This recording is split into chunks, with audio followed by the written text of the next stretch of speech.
SER Podcast. Bilbao, Gabón, buenas noches.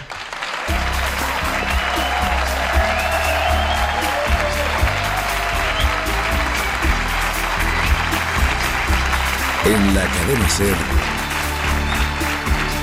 Hora 25, con Aimar Bretos. Muchísimas gracias por acompañarnos aquí en Guggenheim Bilbao.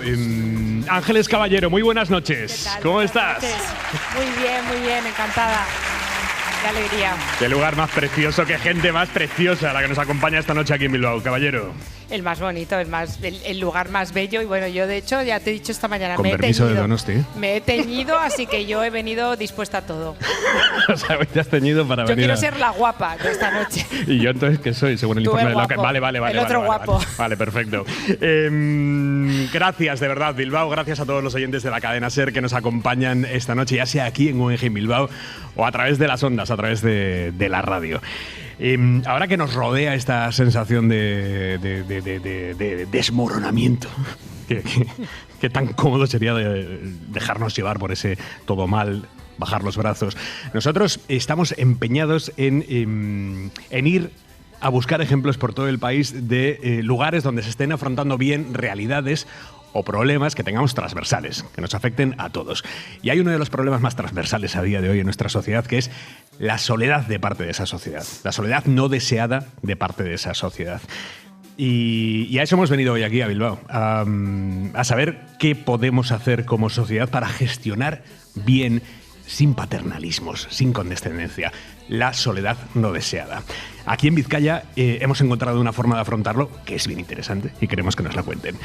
Teresa La Espada, diputada foral de Empleo, de Cohesión Social y de Igualdad de la Diputación de Vizcaya. Kaixo, Gabón. Gabón. Buenas noches, ¿cómo Buenas está? Noches. Gracias por acogernos, señora La Gracias Espada. a vosotros. Usted sostiene que la conexión social es un derecho. Explíqueme esto, porque claro, a partir de ahí cimentamos todo lo demás. Que la conexión social es un derecho.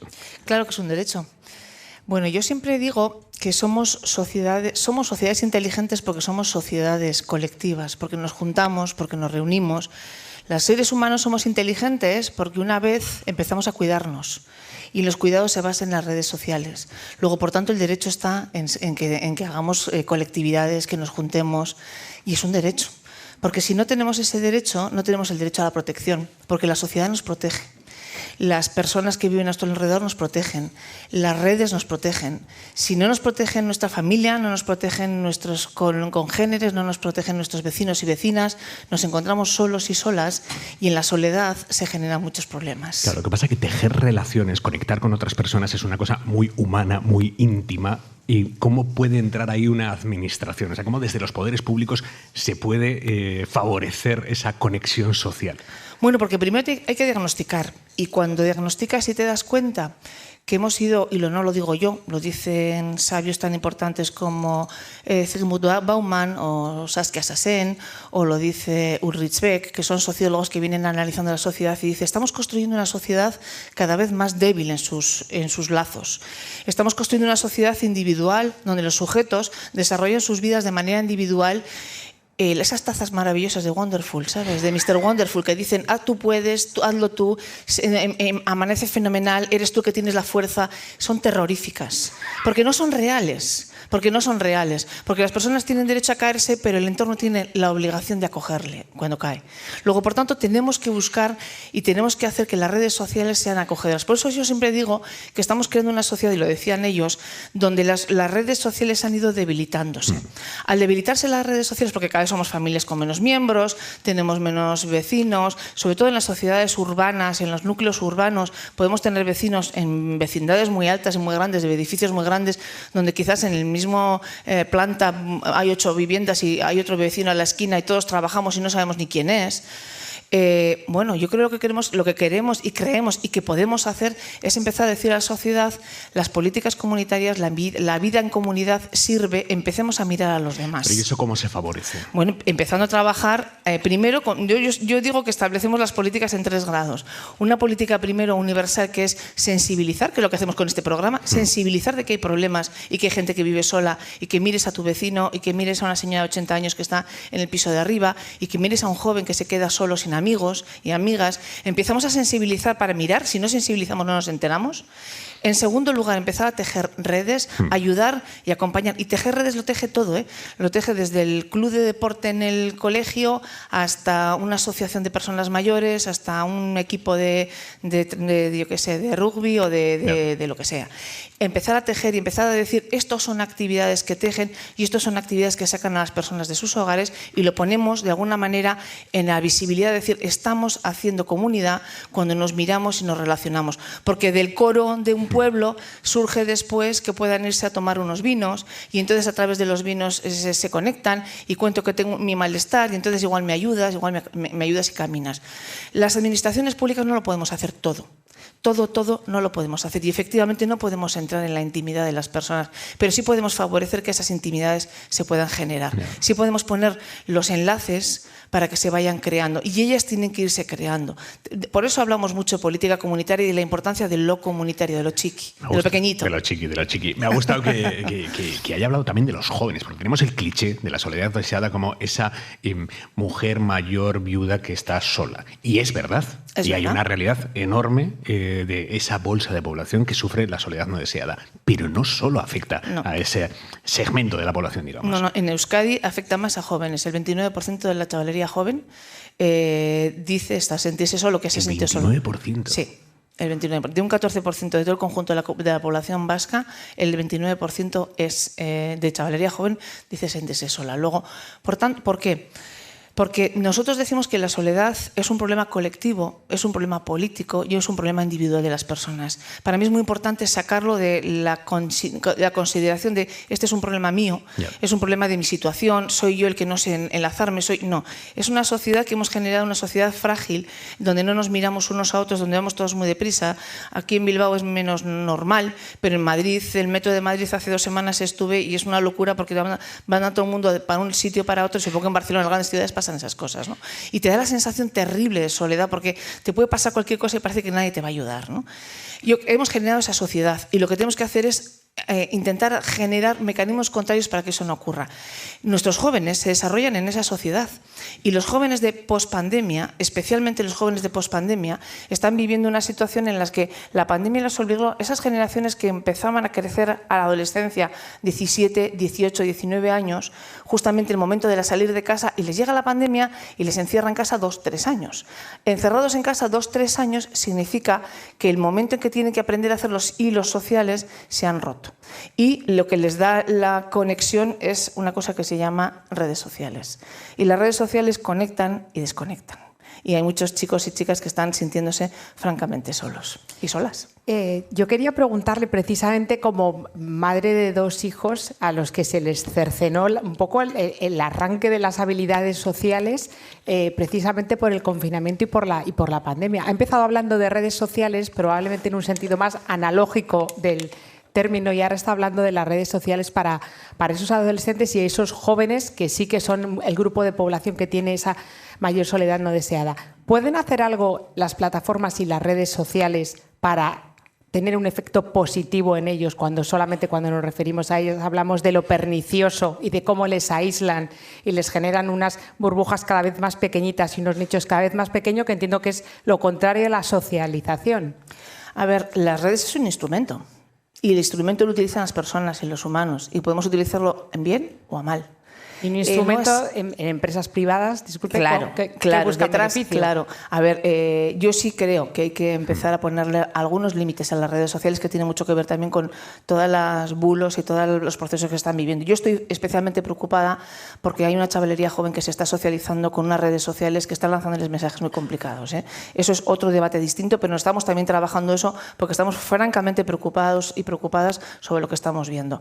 Pero es verdad que también las redes sociales pueden ser un facilitador si lo encaminamos bien, y estamos también intentando experimentar por ahí. Es decir, bueno, no podemos luchar contra el medio, hagamos que el medio sea favorable para ellos. Luego, por tanto, se trata de que a través de los medios de redes sociales seamos capaces de generar y tejer redes entre ellos para que vayan sintiéndose acompañados. Sí, se puede, hay que hacerlo. ¿Qué es Bizkaisare 2030? Bizkaisare 2030 es nuestra estrategia para luchar contra la soledad no deseada y generar política comunitaria.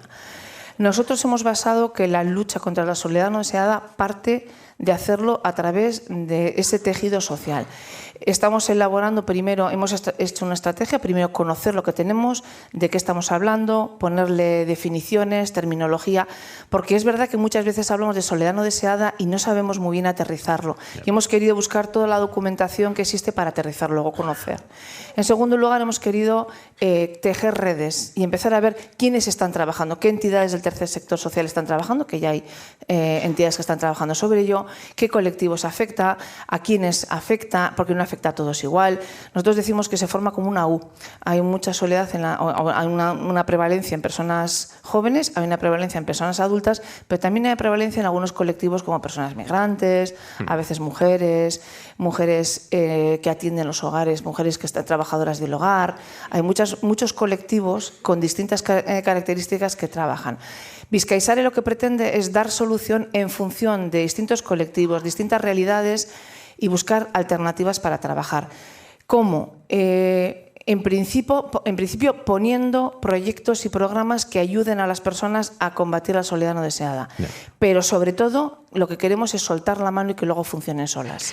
La clave para nosotros no es que la administración pública esté tutelando todo el tiempo, porque sería un absurdo, yeah, sino que rompamos mecanismos y dinámicas. Y estamos en este momento trabajando con unos ayuntamientos, haciendo un programa metodológico para trabajar desde los ayuntamientos, que es la institución más cercana a las. Un ejemplo de esas pistas de despegue para las nuevas relaciones de estas personas. Decíamos antes que la soledad no deseada no solo afecta a las mujeres mayores, pero sí afecta, y mucho, a las mujeres mayores. Elena Soto, buenas noches. Hola, buenas noches. Gabriel. ¿Cómo está, Elena? Bien, de momento muy bien. Elena, ¿a usted le ha pasado esto? O sea, esto de sentirse solo, esto nos puede pasar a todos, ¿a usted le ha pasado? Me ha pasado. Año y medio que falleció mi marido y tengo hijos, pero la soledad se nota mucho. Porque ellos tienen sus rutinas, sus hijos, los nietos, por muy presentes que estén, tienen sus rutinas.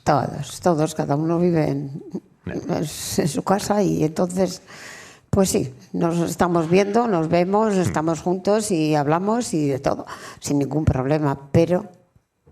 ¿Usted echaba en falta algo más? Pero. No.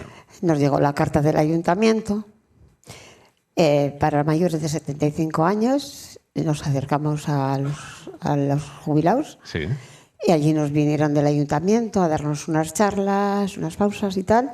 Nos hicieron unas entrevistas y allí pues nos reunimos y siempre, pues todos los lunes, vamos una horita. Nos viene una chica muy maja, nos viene Arantxa, y que le solemos fastidiar el programa porque siempre tenemos alguna cosita nosotras, que si el móvil, que si no sabemos, que si tal, o siempre tenemos algo. Y entonces pues yo me he visto pues muy acogida porque yo vivo 51 años, 52 años en el mismo barrio, en la misma casa.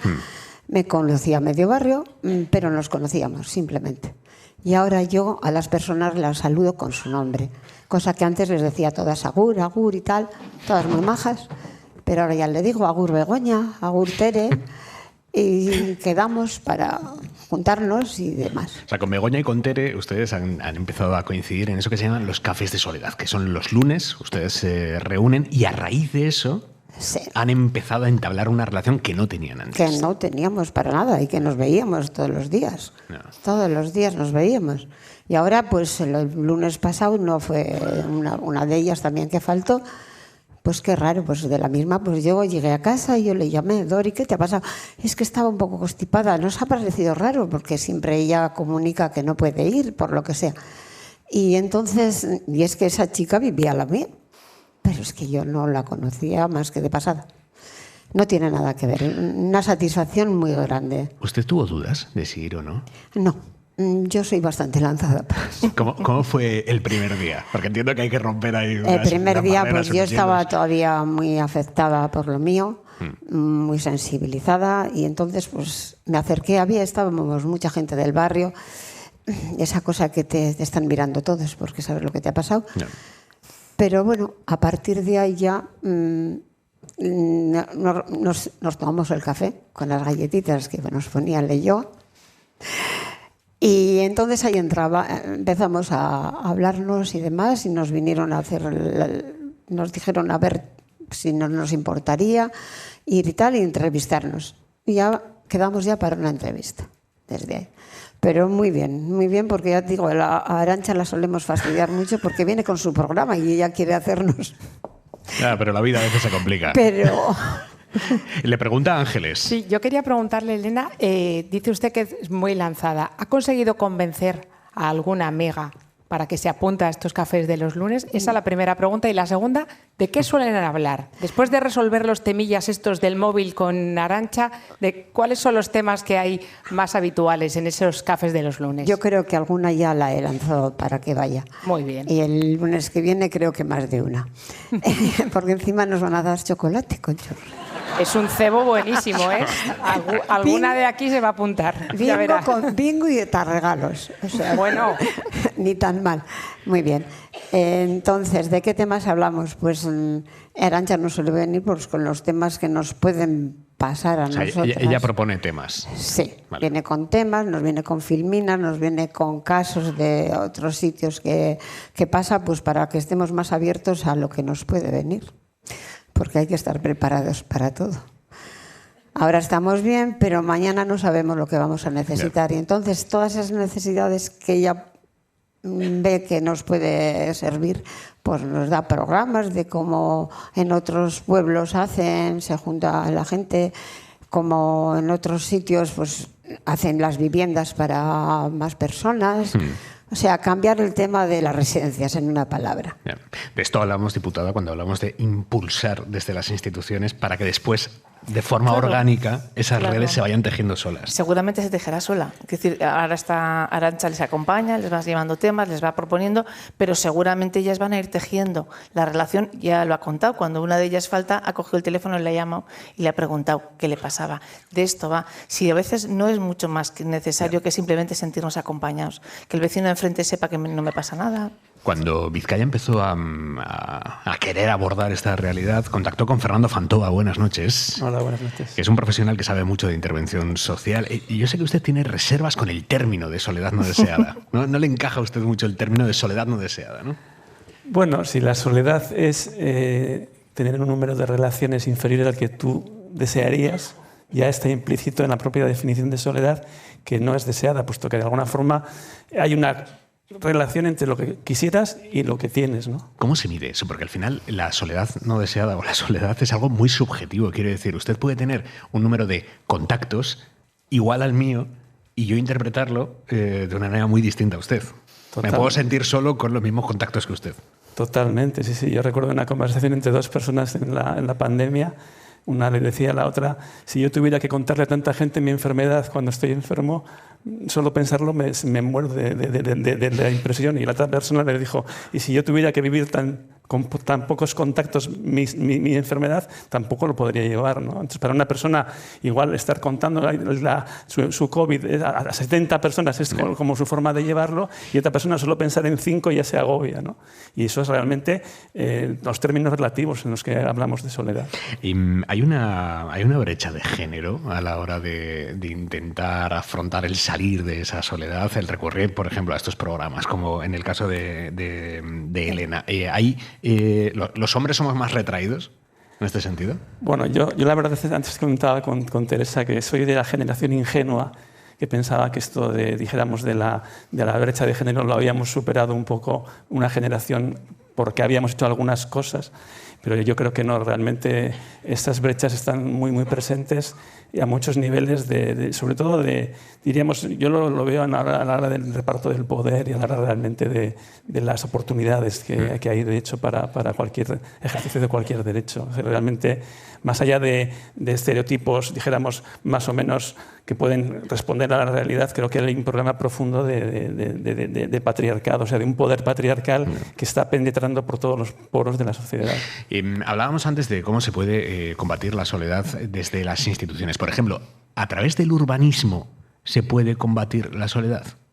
Sí, hay realmente se suele hablar de programas, vamos a decir, aguas arriba, Es decir, cuando coges el tema desde muy arriba, entonces claro, por hacer una buena plaza urbanísticamente que sin esquinas oscuras, realmente donde puedas encontrarte con facilidad, que sea amigable desde el punto de vista climático, etcétera, eso favorece el contacto, ¿no? Entonces diríamos desde esa parte más arriba hasta aguas abajo, cuando ya realmente la sociedad está muy cronificada y simplemente puedes hacer paliar esa soledad. En esa línea, desde arriba hasta abajo, hay una gran variedad de posibilidades. Alma Ndong, buenas noches. Hola, buenas noches. ¿Cómo estás, Alma? Muy bien. ¿Tú eres de Guinea Ecuatorial? Sí. Llegaste aquí a Bilbao hace... Casi 3 años. Casi 3 años, sí. Ya. ¿Tú cuántos años tienes ahora? 20. O sea, que llegaste con 17, sí. Con tu padre. Sí, sí. ¿Y por qué vinisteis? Pues mi padre me trajo para cambiar de vida, para estudiar, para tener más oportunidades. Sí. Y tú al llegar echabas de menos una red, digamos. Sí, la verdad es que sí. O sea, estuve 4 meses casi deprimida porque no sabía cómo relacionarme, no sabía cómo desenvolverme aquí. No. Sí. Pero eso cambió. Sí, cambió. ¿Cómo? Gracias a un programa llamado Chimparta, pero me costó. Yo creo que estuve años bastante sola porque tenía miedo al rechazo y además no sabía relacionarme. Yeah. Y como no sé cómo la gente de aquí es, no sabía cómo hacer amigos. Los vascos somos un poquito nuestros. Pero luego somos buena gente. Y háblame de Chimparta, de ese programa que me dices que fue un poco lo que te ayudó. Ya, pues es un programa que dura 6 meses, cada rotación son 6 meses, en donde juntan a personas de fuera con personas de aquí. Da igual la edad. Entonces seleccionan, te ponen con una persona con la que tengas más cosas en común y vais a tener reuniones cada semana. Durante 6 meses. Entonces así te vas relacionando, te va enseñando la cultura de aquí, te va llevando a lugares, a pueblos, te enseña a su familia, tú le enseñas tu cultura, tus cosas, lo que te gusta, lo que le gusta a él, vais compartiendo momentos. Entonces así te vas soltando y vas conociendo a la gente, te vas abriendo más. Es lo que se conoce como el mentor. Eso o es. La mentora en tu caso, ¿verdad? Sí. Que era Irati. Irati. Háblame de Irati. Pues Irati es una persona increíble. La verdad no me esperaba, o sea, yo en mi vida había conocido a alguien tan bueno.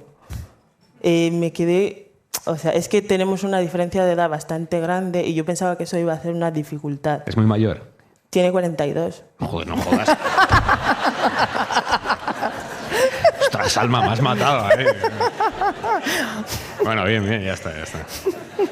Haremos como que no ha pasado, está bien. 42 años. ¿Y cómo fue la relación? Bastante buena. A pesar de lo vieja. No ha dicho eso, ha dicho no, ya. ¿Y qué cosas hacíais juntas? Pues muchísimas. Me llevó a conocer a su familia el año pasado en Navidad. Estuve ahí una noche con ellos y íbamos a bares, hacíamos fotos, que nos encanta. Ella hacía las fotos y yo posaba. Y también, no sé, me enseñó a sus gatos, que a las dos nos gustan mucho sus gatos. Conocí a su pareja. Íbamos a lugares, intentábamos compaginar lo que me gusta a mí, lo que le gusta a ella y lo que nos gusta a las dos. ¿Y a ti esto para qué te sirvió? O sea, ¿cómo cambió tu vida el hecho de tener a Irati como mentora? Pues me ayudó a ver, a conocer, a abrirme, por decirlo así. Es que yo tenía muchísimo miedo a ser rechazada y tampoco sabía relacionarme. No sabía, es que no conozco a los vascos, no sé nada de ellos, no sé cómo entrarles, no sé cómo hablar con la gente de aquí. Entonces, gracias a Irati, pues he ido evolucionando, he aprendido a confiar más en la gente, he aprendido a que todo el mundo no es malo, tampoco todo el mundo es bueno, pero bueno. Te pregunta Ángeles. Sí, bueno, yo como persona de 49 años no quiero preguntarte qué opinas sobre mi edad, pero sí quería... Estás hablando de ese miedo que te producía el rechazo. ¿Tú dirías que hoy ya no te sientes rechazada? No me siento rechazada para nada. Es que nunca me han rechazado, soy yo la que se sentía así. Y estabas hablando de que tenías muchas ganas de saber cómo es la gente de aquí, sí, qué cosas hacen, qué cosas les gusta. ¿Has notado tú ese interés hacia de dónde vienes tú, qué te gusta a ti, cuál es tu historia, la que traías antes de llegar aquí? Sí. Pues lo que te digo, Irati siempre se ha interesado por mí, siempre me pregunta por mi cultura, por lo que me gusta comer, me dice, vamos a hacer un día algo africano, lo que quieras, lo que te apetezca, lo que tú me quieras mostrar de ti. Y sí. ¿Ahora qué relación tienes con Irati? Hoy en día es una buena amiga, la mejor. ¿Habéis terminado, digamos, el programa de mentoría? Sí. Vale. Ahora nos vemos un poco menos porque ahora estamos muy ocupadas, pero es una amiga a la que puedo llamar en cualquier momento y siempre va a estar. Para conseguir tejer estas redes hacen falta no solo voluntarios, hacen falta también profesionales de esto, porque al final también tiene su técnica. Gergori Ayarzabuena, buenas noches. Buenas noches, Dragón. Es educador social, es técnico del programa de mentoría social Chimparta, a través del que se conocieron Alma e Irati. ¿Cualquier persona puede ser voluntaria para un programa como este? ¿O hace falta cumplir algunas características? ¿Hace falta alguna preparación? Lo más importante, voluntariedad, que quieran participar. Luego es verdad que tienen que cumplir ciertos requisitos. Es decir, para llegar a participar, pues bueno, es un proceso largo en el que primero reciben toda la información, una charla informativa, luego pasan una entrevista para conocer más datos sobre estas personas, realmente por qué se han acercado a participar, qué les ha motivado, en qué situación están, en qué situación de vida se encuentran, cuál es su red, su capital social. Luego tienen que realizar una formación y ahí es cuando las dos partes nos sentamos y decidimos si es el momento para que participen o no. ¿Siempre sale bien? No. La mayor parte de las veces sale muy bien, la verdad. Es muy bonito ver cómo dos personas que se conocen y cuando se les presenta son dos personas extrañas y cuando terminan el programa después de 6 meses tú eres un poco el extraño ahí, ¿no? En esa relación. Han tejido un vínculo, tienen una relación personal y que es lo que se estaba favoreciendo.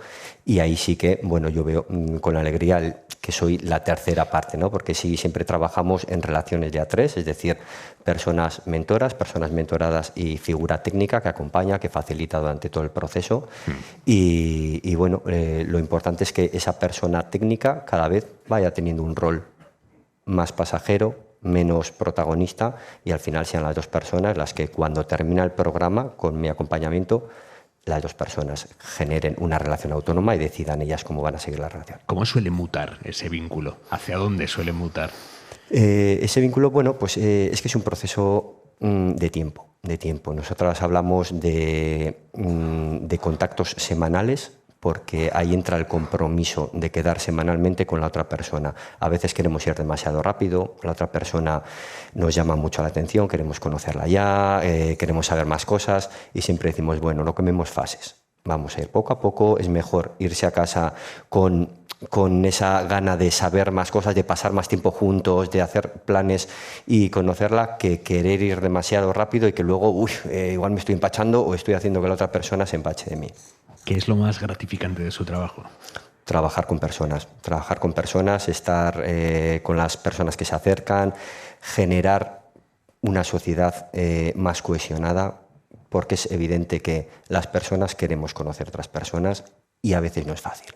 La mayoría de las personas voluntarias que se acercan siempre vienen con el es que me encantaría, ¿no?, poder conocer a otras personas, poder acompañar o poder ser acompañada, pero claro, ¿dónde busco? ¿No? Una persona que de manera voluntaria fuera un poco de la red profesional de educadores, trabajadores, psicólogos, sino alguien más de a pie me pueda acompañar o la pueda yo acompañar. Entonces, para mí lo que más me gusta es trabajar con personas, ver que lo que necesita cada persona podemos llegar a cumplirlo en mayor o en menor medida y ver esos cambios. A veces tirar semillas, ver que los frutos igual no los vaya a recoger uno, pero que sepas que están ahí, que cualquier día pueden florecer. Hemos traído 2 ejemplos muy distintos de cómo desde las instituciones se pueden tirar esas semillas o ayudar a que otros tiren estas semillas y que vaya creciendo aquello, diputada. Bueno, de eso se trata, ¿no? De formar esa cohesión social que decía Gergori para ir, de alguna manera, construyendo una sociedad mucho más de relaciones y de protección.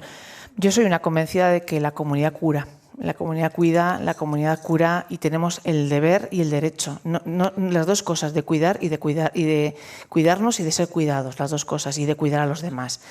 Y cuidar es una cosa preciosa porque significa que somos seres sociales que nos vamos a estar a lo largo de la vida en distintos momentos vitales. Siempre necesitamos a alguien a nuestro lado. Podemos tener 40 años, ser perfecta ejecutiva, pero de pronto la salud te quiebra y necesitas a alguien que esté al lado de tu cama del hospital acompañándote y ayudándote, ¿no? Quiero decir que la compañía y la sociedad nos va generando, todos tenemos en un momento determinado el afecto y la necesidad de alguien que nos abrace, que nos quiera. Y si no existe eso, estamos equivocándonos como seres sociales y como seres individuales. Podemos ser perfectamente inteligentes, pero si no nos cuidamos nos vamos a equivocar porque la sociedad no va a avanzar. Teresa La Espada, Fernando Fantova, Elena Soto, Alma Endong, Gergori Aizarragbuena, muchísimas gracias a todos. Un aplauso muy fuerte para ellos.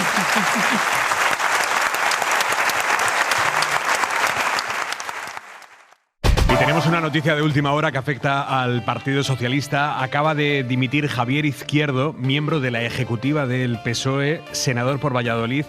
Una dimisión en medio de la crisis abierta por las denuncias por acoso sexual dentro del partido. Dimite este hombre sin explicar por qué y sin que Ferraz concrete qué acusaciones hay en su contra, si es que las hay, pero renuncia a su cargo en la ejecutiva y a su acta como senador. Guillermo Lerma, jefe de Nacional de la cadena SER, buenas noches. ¿Qué tal, Aimar? Buenas noches. Sí, una dimisión que se ha producido esta noche a última hora. El senador y miembro de la ejecutiva del PSOE ha salido este jueves de todos los grupos de WhatsApp del partido. Eso ha generado inquietud y después se ha confirmado su renuncia. Tras 3 años en cargos públicos y orgánicos, he comunicado a la Dirección Federal mi renuncia como miembro de la Comisión Ejecutiva y también como senador. Lo hago, dice Javier Izquierdo, para afrontar otras tareas profesionales y personales. Seguro de que habrá alguien que haga mi trabajo mejor. Ese es el mensaje enigmático que ha puesto Javier Izquierdo en su cuenta en redes sociales. Ferraz por ahora guarda silencio sobre los motivos de la renuncia. La Secretaría de Organización del partido va a comparecer mañana ante los medios para explicar las conclusiones de la investigación sobre los comportamientos machistas de Paco Salazar, pero todas las fuentes consultadas en el PSOE Aimar enmarcan esta dimisión de Javier Izquierdo en medio de la crisis abierta por las denuncias de comportamientos machistas. La dirección del PSOE no confirma a esta hora si hay o no una denuncia contra el que hasta ahora era senador por Valladolid, portavoz de varias comisiones en el Senado y miembro de esa ejecutiva federal del Partido Socialista. Dimite de manera sorpresiva, aunque en los últimos días, Aimar, era Vox Populi entre los diputados y dirigentes del PSOE que podía haber acusaciones por comportamientos machistas también contra él. Veremos si en las próximas horas Ferraz confirma si hay o no una denuncia formal contra Javier Izquierdo, pero su dimisión agrava la crisis que ya hay abierta en el PSOE por los comportamientos machistas de varios de sus dirigentes. Guillermo, gracias. Hasta luego. Vamos a seguir recabando toda la información que podamos a lo largo de esta noche y volveremos después a analizar la crisis política de primer orden abierta en el Partido Socialista a cuenta de estos escándalos por el trato de acoso a las mujeres por parte de dirigentes hombres de un partido que se dice feminista. Vamos a volver a ello. Ves que tenemos también esta noche novedades en torno a un informe de la UCO que es letal para Ábalos y para toda esta gente. La Guardia Civil sostiene que el jefe de la trama de hidrocarburos, Claudio Rivas, destinó 1 millón de euros a comprar la voluntad de Ábalos y otros miembros de la trama. Este empresario necesitaba que el gobierno le diera una licencia para poder operar en el sector de los hidrocarburos, que es un sector en el que se mueve una pasta enorme, pero es un sector que tiene, digamos, una barrera de entrada muy grande porque necesitas una licencia por parte del Estado para poder operar ahí. Con el tiempo hemos sabido que este señor quería entrar en ese sector para después dejar un pufo enorme de decenas de millones de euros. Pero la cosa es que él necesitaba la licencia, este empresario. Y para agilizar esa licencia y para esquivar los requisitos legales que necesitaba para esa licencia, Rivas recurrió supuestamente a Víctor de Aldama porque Víctor de Aldama tenía acceso al ministro que ellos creían que les iba a mover los hilos en el gobierno para acelerar esa licencia. Y ahí es donde supuestamente fueron a untar a Ábalos, a Koldo, y ya de paso pues Víctor de Aldama puso también el cazo. Todo esto se describe en un informe que hemos conocido esta noche, que la Guardia Civil ha entregado al juez de la Audiencia Nacional que está investigando toda esta derivada. Miguel Ángel Campos, buenas noches. Hola, buenas noches, Aimar. Campos, el pago de las gestiones a Ábalos iba a ser a través de un chalet en la provincia de Cádiz, en Alcaidesa, pero al final no se lo dieron. Sí, así es. 585.000 euros en especie para la compra del chalet de la Alcaidesa para Ábalos, que al final el jefe de la trama, Claudio Rivas, se lo quitó en noviembre de 2021 porque una vez perdido el poder, Ábalos también perdió la capacidad de influencia para la consecución de las licencias de hidrocarburos. Este dato que refleja el informe no era nuevo, Aimar, ya se conocía y forma parte del sumario que se investiga en el Tribunal Supremo. La UCO también detalla pagos de 292.000 euros a Víctor de Aldama por sus gestiones, así como 7.000 euros para Koldo. Campos, este informe relata cómo la trama intentó penetrar también, ya no solo en el Ministerio de Ábalos, sino en el Ministerio de Industria y en el Ministerio de Transición Ecológica.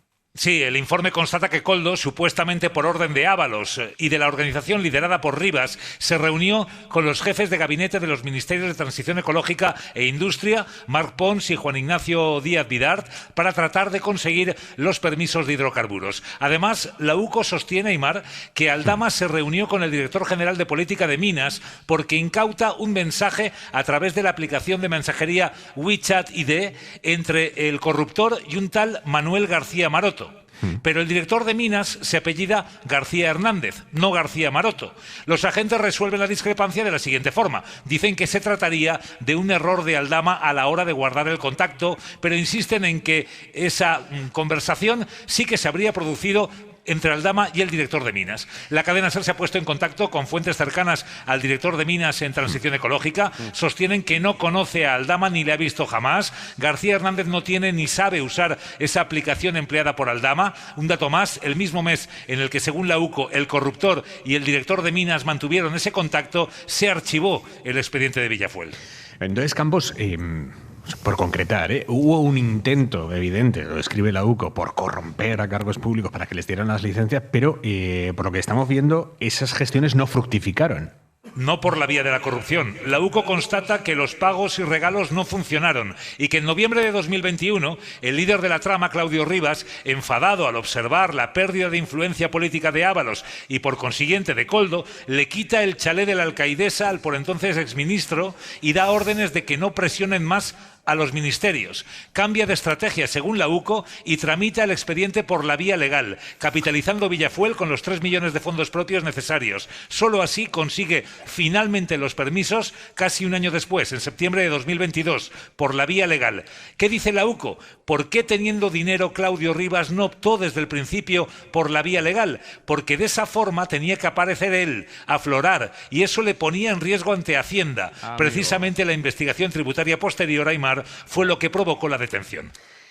Hay un dato que no es menor en este informe de la UCO, Campos, y es que Carmen Pano, que es una de las supuestas implicadas en esta trama, que es la señora que dice que ella llevó en octubre de 2020 a Ferraz 90.000 euros en 2 bolsas de plástico, según la UCO, Carmen Pano, en diciembre de 2020, sacó de las cuentas de la trama 108.000 euros en efectivo. Sí, Carmen Pano y Leonor González Pano, para que se hagan una idea los oyentes, forman parte de ese entramado de Claudio Rivas, de Víctor de Aldama, en esas empresas de hidrocarburos. Y consta en el informe cómo Carmen Pano retira en diciembre de 2020 108.000 euros del conglomerado empresarial del grupo, dinero en efectivo del que disponía, dice la UCO. Pano ha declarado ante la Guardia Civil que llevó en 2 ocasiones sendos pagos de 45.000 euros en efectivo en bolsas de plástico a Ferraz y que se los proporcionó a una persona en la segunda planta de la sede del Partido Socialista. Seguimos leyendo este informe porque lo hemos conocido esta noche, son 200... ¿Cuántas páginas, Campos? 200 y... 200 y pico, no las he contado. Bueno, estamos en ello, pero mientras tanto vamos encontrando pasajes realmente jugosos de este informe. La UCO mete ahí WhatsApp de todo tipo cruzados entre miembros de la trama. Por ejemplo, el día en el que, día de 2021, julio de 2021, el día que Pedro Sánchez le comunica a Ábalos que lo saca del gobierno, claro, a esta gente que quería untar a Ábalos, no les valía a Ábalos fuera del gobierno. Entonces, una de las investigadas se manda un WhatsApp con otro y les dice: nos acaba de llamar Víctor, se ha liado en el Consejo de Ministros, se ha enfrentado el putero al guapo. Claro, esta señora oía campanas, no sabía dónde, porque realmente ese día no había Consejo de Ministros. Ese día lo que hubo fue una crisis de gobierno. Sánchez le comunicó a Ábalos su salida. Claro, pero estos WhatsApps lo que demuestran, Campos, es que esta gente estaba francamente inquieta porque se les acababa el tinglao que habían montado si salía Ábalos del gobierno. Sí, aunque según Víctor de Aldama intentó tranquilizarles Ábalos y les dijo que no pasaba nada, que todo se mantenía a pesar de que ya no iba a ser ministro, pues efectivamente, tal y como consta en esos mensajes de WhatsApp, a medida que transcurren las semanas se incrementa esa tensión entre los miembros del entramado hasta el punto que, como hemos dicho, finalmente ya en noviembre pues acaban retirándole el chalet de la Alcaidesa. Un chalet de la Alcaidesa, por cierto, estaban estaban con una impresión de que les iban a conceder los permisos muy pronto en cuanto escrituraron el chalet a favor de Ábalos, porque también de nuevo la trama en ese momento escribe: hijo puta, el putero ha sido pillar la casa y le ha dado el botoncito, en relación a ese botoncito para dar el visto bueno a iniciar el trámite para la obtención de los permisos, cosa que finalmente no sucedió. Como decías, efectivamente, en cuanto cesan a Ábalos, pues se realiza, tiene lugar esa conversación entre Leonor González Pano y Nathan, dos de esos trabajadores del entramado, que dicen, se ha enfrentado el putero al guapo y se ha levantado en mitad de la reunión y delante de todos lo ha mandado a tomar por culo. El partido se divide entre la mitad a favor del putero y la mitad con el guapo. Dios mío, Campos. En fin, seguimos leyendo. Miguel Ángel, mil gracias, buenas noches. Un abrazo, buenas noches. Emitimos esta noche, hora 25, desde Bilbao. Sigue aquí a mi lado Ángeles Caballero y se incorporan a la mesa aquí también en Bilbao. Juanma Márquez, buenas noches. Buenas noches. Luz Rodríguez, ¿cómo estás? Muy bien, buenas noches. Mariano Alonso, muy buenas noches. ¿Qué tal, Aymar? Buenas noches. Es cierto, por lo que nos ha contado Campos, que esas gestiones no llegaron a materializarse, no le dieron a este señor la licencia, a pesar de toda la pasta que estaba poniendo para untar a Ábalos y compañía. Pero este informe es dinamita para los pollos, esto. Es dinamita absoluta este informe, es dinamita la detención ayer de Leire Díez, del primer director de la SEPI, de la Sociedad Estatal de Participaciones Industriales que tuvo este gobierno y que fue nombrado por la que sigue siendo ministra de Hacienda, María Jesús Montero, y por el ínclito Anchón Alonso, que aquí igual se le conocerá bien, que bueno, pues es evidentemente el socio de Cerdán en esa empresa Servinavar, que junto a Acciona pues pagaba las mordidas. Dame un segundo, Mariano, porque claro, vamos a terminar de contar ya todo el escenario, porque efectivamente creo que es muy complicado un análisis conjunto. Sí. Hoy hemos sabido que la Guardia Civil, además de este informe, que va por un lado, la Guardia Civil ha detenido también a Anchón Alonso en la misma causa en la que se ha detenido a Leire Díez y al expresidente de la SEPI, al primer presidente de la SEPI que tuvo el gobierno de Pedro Sánchez, Vicente Fernández. Seguimos sin saber por qué los han detenido, porque la causa está bajo secreto de sumario, pero la Guardia Civil sigue registrando empresas o personándose en ellas a pedir información, y entre ellas a la sede de la SEPI. Esto son palabras mayores. O sea, la SEPI es la sociedad enorme a través de la que el Estado canaliza la inversión pública en otras empresas. Y el primer presidente que tuvo esta sociedad pública con el gobierno de Pedro Sánchez está detenido, está durmiendo en el calabozo de la Guardia Civil. Hasta el sábado no van a pasar a disposición judicial. Y hemos sabido que ahí también han detenido a Anchón Alonso, que Anchón Alonso es el señor que compartía con Santos Cerdán la empresa Servinavar, a través de la que se canalizaban supuestamente las comisiones ilegales de Acciona. Javier Bañuelos, buenas noches. ¿Qué tal? Buenas noches. Sí, sin duda la novedad de las últimas horas ha sido esa, ¿no? La detención de Anchón Alonso, empresario y socio de Santos Cerdán, que tuvo en nómina al expresidente de la SEPI durante 3 años, tiempo en el que Vicente Fernández, también detenido, cobró cerca de 200.000 euros como asesor. Ese intervalo entre 2021 y 2023 es el que está bajo la lupa de la UCO. Su detención confirma sin duda el nexo con la órbita del ex número 3 del Partido Socialista, pero fuentes de la investigación mantienen que estamos ante una nueva trama, una nueva organización criminal vinculada al tráfico de influencias, prevaricación y malversación. Lo cierto es que Anchón Alonso no fue arrestado durante el vendaval del caso Koldo, ni siquiera cuando la UCO acreditó que su empresa Servinabar fue utilizada para canalizar presuntamente el pago de las mordidas a Santos Cerdán. Ahora sí, la UCO la ha arrestado porque le implica en este nuevo caso en el que se investigan varios contratos públicos. En las últimas horas se han realizado 19 registros y requerimientos, en concreto en la sede de la SEPI, en Enusa, donde trabajó Leire Díez, en Mercasa, empresa también dependiente de la SEPI, en Forestalia y también en un piso de Madrid en el que la exmilitante socialista mantenía reuniones con empresarios. Hoy la vicepresidenta María Jesús Montero ha intentado marcar todas las instancias posibles con el detenido expresidente de la SEPI, porque es un señor que ella puso ahí. Es un señor que ella se trajo de Andalucía y puso legítimamente como ministra de Hacienda al frente de la empresa pública, que es la SEPI. María Jesús Montero hoy ha insistido en que ella desde hace muchos años no sabía nada de este señor. El PP está apretando para que haya ya una convocatoria electoral, sosteniendo que esto no hay por dónde cogerlo ni aguantarlo. Y los socios parlamentarios del gobierno cada vez disimulan menos que esto les está poniendo en una situación progresivamente más y más incómoda. Joan Jimeno, buenas noches. ¿Qué tal? Buenas noches. Sí, en este caso hay muchos ojos mirando a la vicepresidenta María Jesús Montero por su vínculo con Vicente Fernández, el expresidente de la SEPI. Este hombre era interventor general de la Junta de Andalucía entre 2016 y 2018, cuando Montero era consejera de Hacienda en el gobierno de Susana Díaz. En el momento en el que María Jesús Montero da el salto al ministerio en 2018, Vicente Fernández da el salto a la presidencia de la SEPI, donde estuvo al frente durante 15 meses hasta que le imputaron por un caso del que acaba de ser absuelto. La vicepresidenta ha dejado claro hoy que no sabe nada de él desde entonces.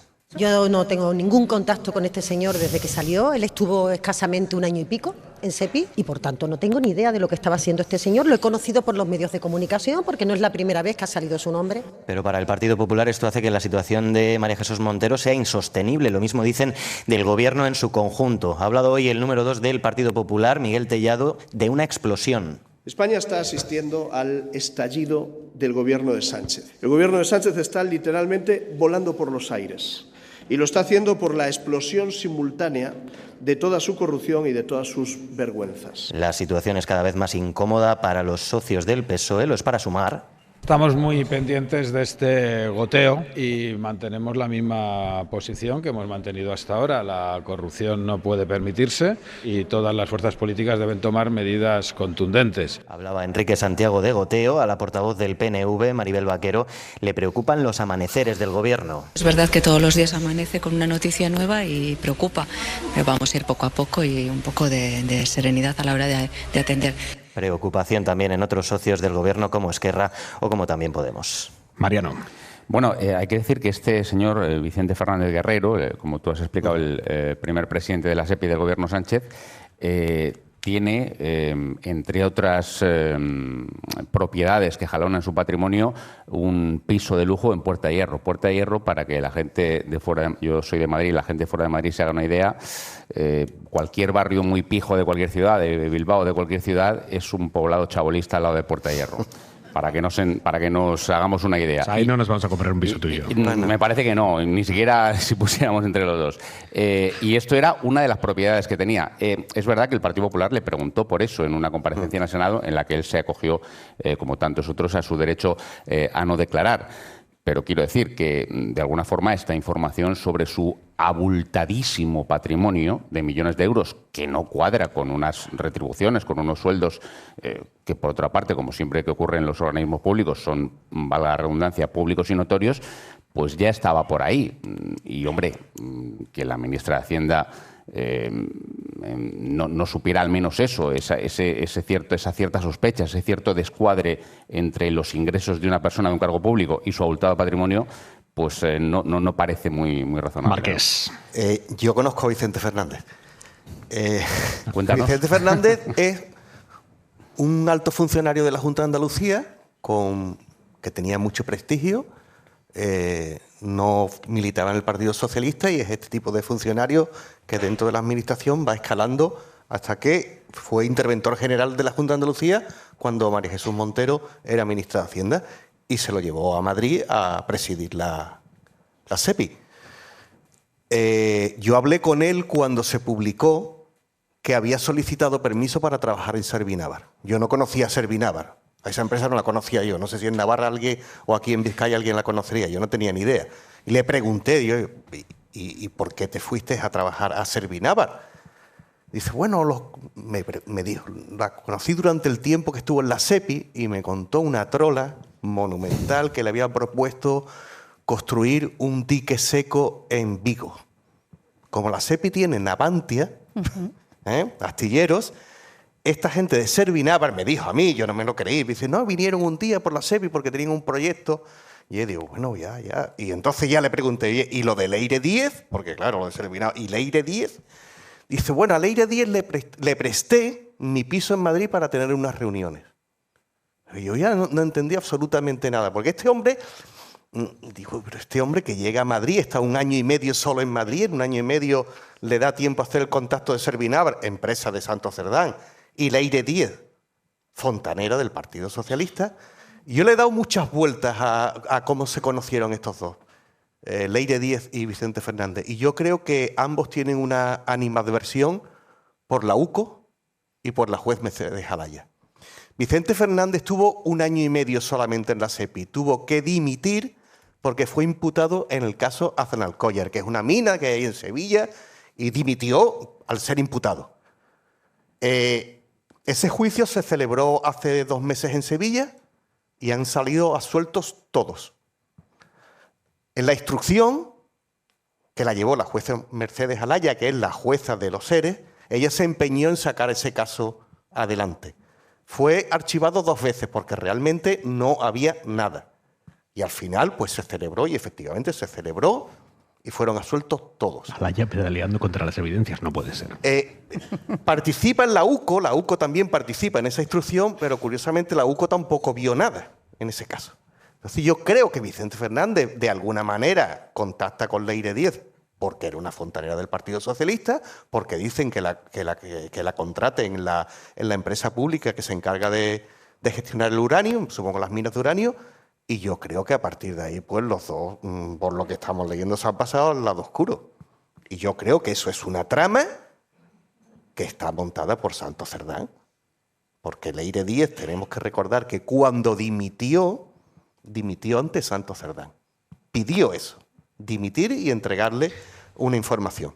Ángeles. Bueno, yo la verdad es que necesitaría hacia arriba un árbol en el que se vayan conectando nombres. Yo creo que ahora que has dicho lo que les unía a estas dos personas, yo creo que el odio es un pegamento fortísimo. Sí, a veces el odio hacia algo o hacia alguien hace amigos prácticamente inquebrantables. Bueno, yo creo que hoy es un día más para el Partido Socialista y para el gobierno de coalición, aunque el otro partido del gobierno de coalición no esté implicado en este asunto, pero sí que es un día en el que podemos hablar de esa película que es la de todo a la vez en todas partes. O sea, estamos viendo últimas horas en las cuales se está viendo cómo la actividad, lo que está investigando la UCO está demostrando algo totalmente estructural, y creo que eso es una de las noticias más tristes, porque todos podemos denostar la corrupción y las prácticas, tanto los que se corrompen, tanto corruptores como corrompidos, pero me parece extremadamente grave que estemos ya dando prácticamente por hecho que esta es la manera de permanecer en el sistema, de alcanzar determinadas cosas y contrataciones públicas a través de chalets en Cádiz, que ya quisiera yo también que alguien me ofreciera algo así, que luego si pierdes poder te lo quitan. O sea, hay más allá de lo que se ha dicho, que para mí es una delicia todos esos WhatsApp, porque me parece que nos trazan mucho como seres humanos todos esos mensajes que mandamos, pero francamente a mí lo que me preocupa es eso, incluso la propia imagen que pueden tener las empresas públicas de este país, para las que acceder a trabajar es un proceso desde luego complicado como para acceder a casi cualquier puesto de trabajo, y pensar en lo que puede haber ahí, lo que se puede tejer, y que esa sea la práctica para permanecer y para ascender en eso, es lo que me parece tremendamente desolador, y desde luego hoy es un día estupendo y extraordinario para toda la antipolítica y para todos aquellos fans de esa maldita frase de que todos son iguales. Luz Rodríguez. Bueno, es un día aciago para el PSOE. Es que creo que es por donde hay que empezar. Por cierto, Javier Izquierdo estuvo en Fomento. No se sabe lo que ha pasado, pero también estuvo en Fomento. Yo, dos cosas fundamental. Dos cosas. Una, para empezar, vamos a hablar de políticos que hacen todas estas cosas, pero acabamos de ver en esta mesa a políticos que hacen política para las personas y política de verdad. Así que yo a partir de ahora voy a hablar de los otros, pero también hay muchos y muchos y muchos políticos de muchos y muchos partidos políticos que hacen política para las personas y política de verdad. Dicho esto, es un día aciago para mucha gente, pero es un día aciago para el PSOE. Es un día aciago para mucha gente como la SEPI. Los que nos están oyendo lo saben, pero yo quiero que se diga todavía más alto que la SEPI es la portadora de las acciones de las grandes empresas públicas, es de Telefónica, de Correos, de la agencia EFE, de la Televisión, de la Corporación Radio Televisión Española, es la tenedora de las sociedades públicas, de las grandes empresas públicas del país. Y es un gran agujero opaco, porque no sabemos muy bien por qué y a quién se nombra para dirigir no solamente la SEPI, sino sobre todo las empresas de la SEPI. Y ese es un agujero que alguna organización como Hay Derecho ha señalado con el dedómetro, que seguro que ustedes lo conocen, el dedómetro, donde dice qué cargos existen en la SEPI y dentro de las empresas de la SEPI que no se ajustan a lo que se requiere para tener ese cargo en las empresas de la SEPI. Y yo creo que hoy se ha puesto de relieve no solamente eso, sino que nos podamos preguntar cuántas leyes más habrá en las distintas empresas de la SEPI, donde no sabemos cómo se nombra a quien está ahí. Y por otra parte, el partido, esto por un lado. Luego, por otra parte, lo del partido y los abusos contra las mujeres, que seguramente hablaremos después. Y en tercer lugar, bueno, me parece, y esta es mi última reflexión, escuchar lo que se dice de Ábalos. Cómo hablan de Ábalos es obsceno, es soez. Yo creo que estos son los dos adjetivos que hay mucha gente que está pensando, pero sobre todo, y perdón por esta reflexión, ¿en qué manos ha estado el Partido Socialista de este país? Claro, es que el problema, vamos a ver, el problema es que ha habido un secretario de organización detrás de otro. Y el tercero, que iba por detrás, iba a ser Paco Salazar. Porque, claro, es que este es el drama del Partido Socialista esta noche. Ábalos, Santos Cerdán y después Paco Salazar, que iba a ser secretario de organización adjunto, pero que el tipo es bastante fantoche, también lo conozco, decía que no se podía ir de Moncloa porque Pedro Sánchez lo necesitaba. Era una cosa realmente tremenda. Era un fantoche con cara de fantoche y hablando como fantoche. Es decir, de los que no engañan, ¿no? De los que los ve venir y dice, mal. Bueno, este hombre se iba a encargar de llevar la Secretaría de Organización del Partido Socialista, después de lo de Ábalos y después de lo de Santos Cerdán. Compatibilizándolo con Moncloa, además. Claro, no como secretario de organización, sino como secretario de organización adjunto. Y ese es el asunto, y yo creo que es así, por el que tarda tanto tiempo la denuncia, porque Paco Salazar, ya una vez que dimiten o lo hacen dimitir, que yo creo que eso fue una reacción muy buena en ese momento, Paco Salazar se iba a quedar con una suerte de falso autónomo del Partido Socialista. Había montado una empresa de consultoría sobre estrategias electorales y tal, que es a lo que se dedican algunos políticos cuando dejan la política. Dicen, oye, vuelvo al sector privado. Mentira, en el sector privado no han estado nunca. Lo que hacen es salirse y recibir dinero de las administraciones y del Partido Socialista en este caso. Entonces yo creo que Paco Salazar tardan tanto tiempo en abrirle, en cerrar el expediente, el que se va a presentar mañana, porque realmente iba a seguir colaborando con esa Secretaría de Organización, que a mi modo de ver está absolutamente invalidada. Invalidada. Es más, yo creo que no han dimitido porque la titular es una mujer. Vamos a ir ahora al tema de los abusos y del acoso sexual y del informe que se va a presentar mañana acerca del caso Salazar, pero es que es un todo, es que estamos ante un todo. Es que ahora mismo semejante acumulación de frentes está hundiendo el ánimo de los socialistas. Los socialistas se fueron al verano con el momento Cerdán, estaban bajísimos de ánimo, volvieron del verano, tuvieron un momento muy dulce políticamente, pero han perdido completamente el control de la situación y de la capacidad de marcar la agenda política, y el discurso oficial es el de aguantar la legislatura, pero cada vez hay más dudas sobre la capacidad de aguante del gobierno. Guillermo Lerma, jefa de Nacional de la SER. Hola de nuevo, Guillem. ¿Qué tal, Aimar? Buenas noches. Sí, hay dudas entre diputados y dirigentes territoriales del partido que hasta ahora se mostraban alineados con el ánimo o el optimismo que intenta irradiar la Moncloa. Lo que se respira en estos días es abatimiento y muchas dudas. Hay una sensación de desborde, de no tener capacidad de reaccionar a la concatenación de frentes que se le abren al partido y al gobierno. A la agenda judicial y al avance de los casos de corrupción se unen lo que fuentes consultadas por la SER reconocen que consideran y que provoca un mayor desgaste, que es el goteo de denuncias de acoso sexual que ha provocado el estallido del caso Salazar.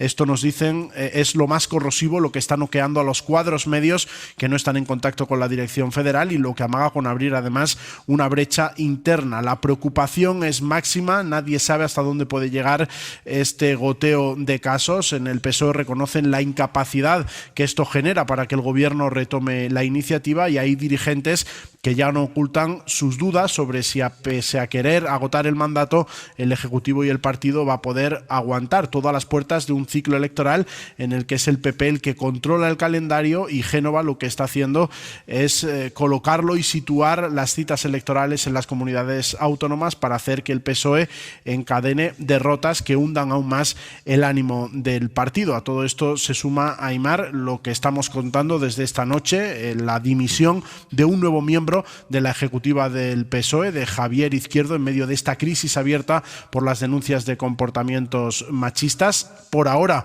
la Secretaría de Organización guarda silencio. Mañana se ha convocado esa rueda de prensa de Rebeca Torró, que por primera vez desde que fue designada secretaria de Organización va a comparecer ante los medios tras las críticas que ha habido también contra ella por la gestión del caso Salazar. Veremos cuáles son los mensajes. Ahora mismo, a esta hora de la noche, Aimar, pese a la inquietud y la incertidumbre que hay en el PSOE por esta última dimisión, el partido guarda silencio. Guillermo, nosotros, o sea, la SER, estamos llamando a Javier Izquierdo y no nos coge el teléfono.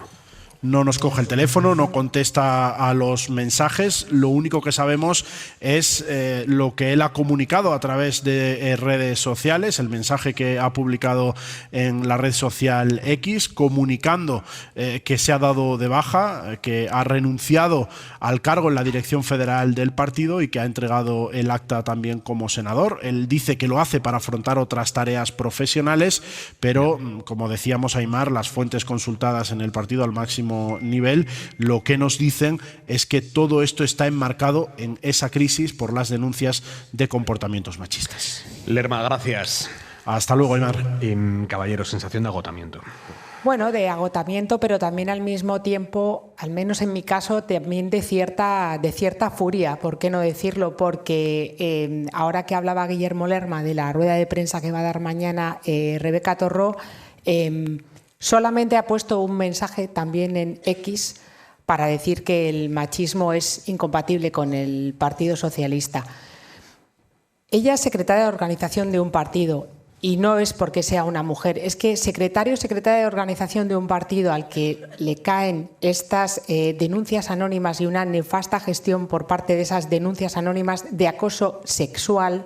Por más que el señor José Tomel, un alcalde de Monforte de Lemos, diga que es que son bromas, tenemos todos que saber a estas alturas del partido de que hay bromas que hemos hecho hace unos años que ahora no tienen ninguna gracia y de las que debemos estar profundamente avergonzados, incluso los que hemos hecho ese tipo de bromas. Y no pasa nada. Entonces, esa respuesta tibia o no respuesta por parte de la principal cabeza ahora del Partido Socialista a mí me apena, pero también me enfurece por la cantidad de hombres y mujeres que en ese partido han trabajado por la igualdad y por el feminismo y por sacar adelante una ley de violencia de género y la ley de libertad sexual que sacó también el gobierno de coalición. Y también estoy profundamente furiosa incluso con la respuesta que ha dado el presidente del Gobierno esta semana en la sesión de control, dando los datos de la macroencuesta de violencia hacia las mujeres del Ministerio de Igualdad. No se puede responder tirando por lo alto, tirando por lo general. Eso lo podemos hacer en una tertulia como esta, pero un presidente del Gobierno tiene que ser mucho más rotundo. Y hablar ahora de lo que le ha enseñado el feminismo, cuando hace unos años, si recordamos todos, dijo que sus amigos feministas de 40, 50 años le estaban diciendo que las mujeres nos estábamos pasando un poco de frenada, yo me pregunto, ¿tienen amigas todos estos señores? ¿Tienen amigas entre su entorno más próximo? Todos estos señores de los que estamos hablando con tanto poder en estructuras de poder, no sé, nadie les cuenta situaciones incómodas que tienen. Me parece que eso también revela mucho el compadreo, el patriarcado que hablábamos antes, de cómo funciona, de cómo engrasa y cómo es una maquinaria que no tiene ningún tipo de porosidad. Hablaba Ángeles del cabreo de muchas mujeres del Partido Socialista. Ese cabreo se vio claramente en las declaraciones ayer de Ángeles Ferriz, que es portavoz del PSOE en el Parlamento de Andalucía, que dijo que está hasta el moño. Pues estoy hasta el moño de putero y de acosadores. Si les sirve la contundencia, claro que estoy hasta el moño. Sobre todo porque me duele en un partido como el mío, donde estos comportamientos, como ustedes comprenderán, nos desgarran por dentro, porque no tienen cabida y porque no pueden cuestionar todo lo que es la historia de una organización que ha sido la que ha protagonizado los mayores avances de la historia de los derechos de las mujeres. Y 4, sin vergüenza, no pueden tirar por tierra todo el trabajo que hacemos día a día muchísimas mujeres y muchísimos hombres en el Partido Socialista. Yo quiero que se sepa toda la verdad, que se llegue hasta el final y que caiga quien tenga que caer. Luz. Sí, claro, es que creo que este es el sentimiento de muchísimas mujeres del Partido Socialista y de fuera del Partido Socialista. El Partido Socialista tiene en su haber hecho las leyes que más han luchado por la igualdad de las mujeres en este país. No creo que haya ningún otro partido que tenga en su haber la ley de igualdad, la ley del aborto, la ley de dependencia, todas las leyes que han hecho que las mujeres fueran más iguales dentro y fuera del mercado de trabajo han tenido como maternidad al Partido Socialista.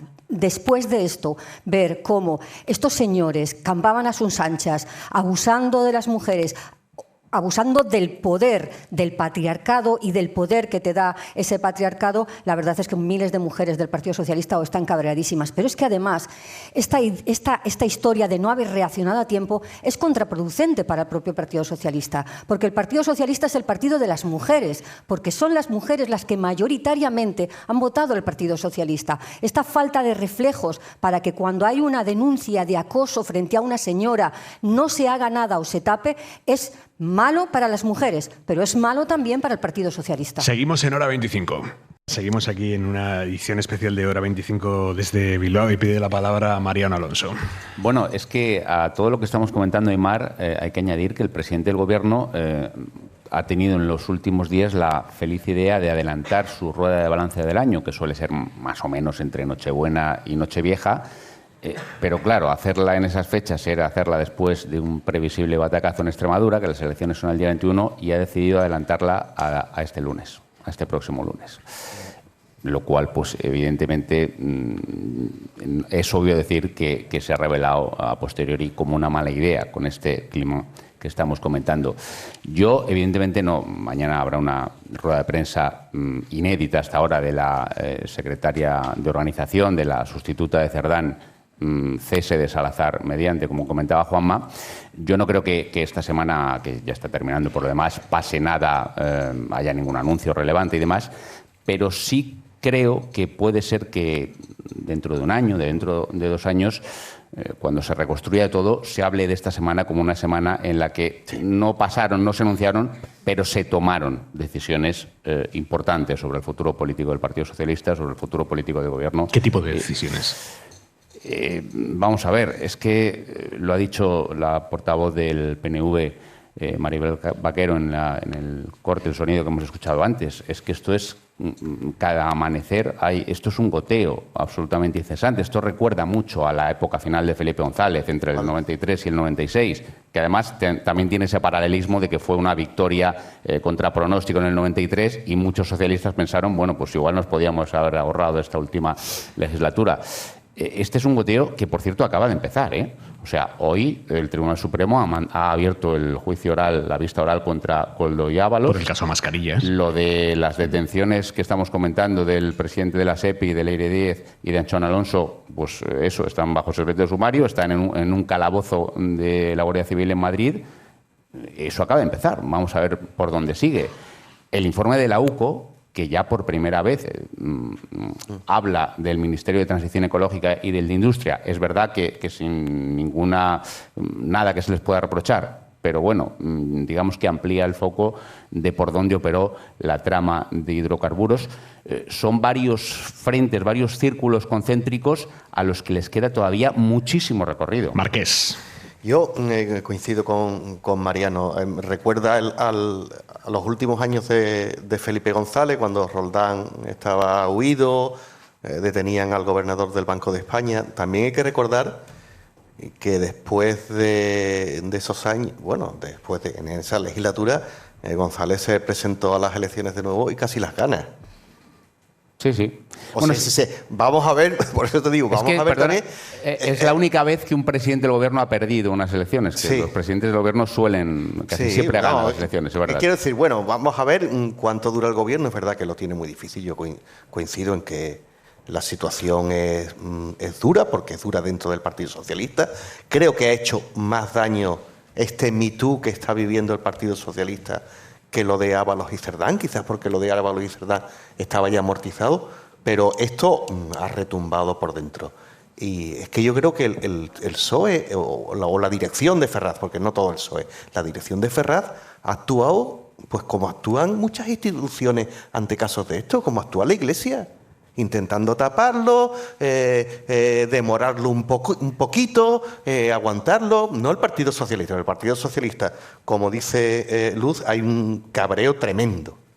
Un cabreo tremendo. Por cierto, Aymar, la portavoz del Partido Socialista en Andalucía, Ángeles Ferri, ha hecho unas declaraciones pues sí, muy indignadas. Su secretario de organización, que se llama Paco Rodríguez, que es del mismo pueblo que Paco Salazar, lo ha defendido. Ha dicho que pone la mano en el fuego por su amigo, siendo secretario de organización y conociendo lo que ha ocurrido. Es decir, lo que está ocurriendo en el Partido Socialista tiene un recorrido que lo vamos a ver a lo largo de los próximos meses.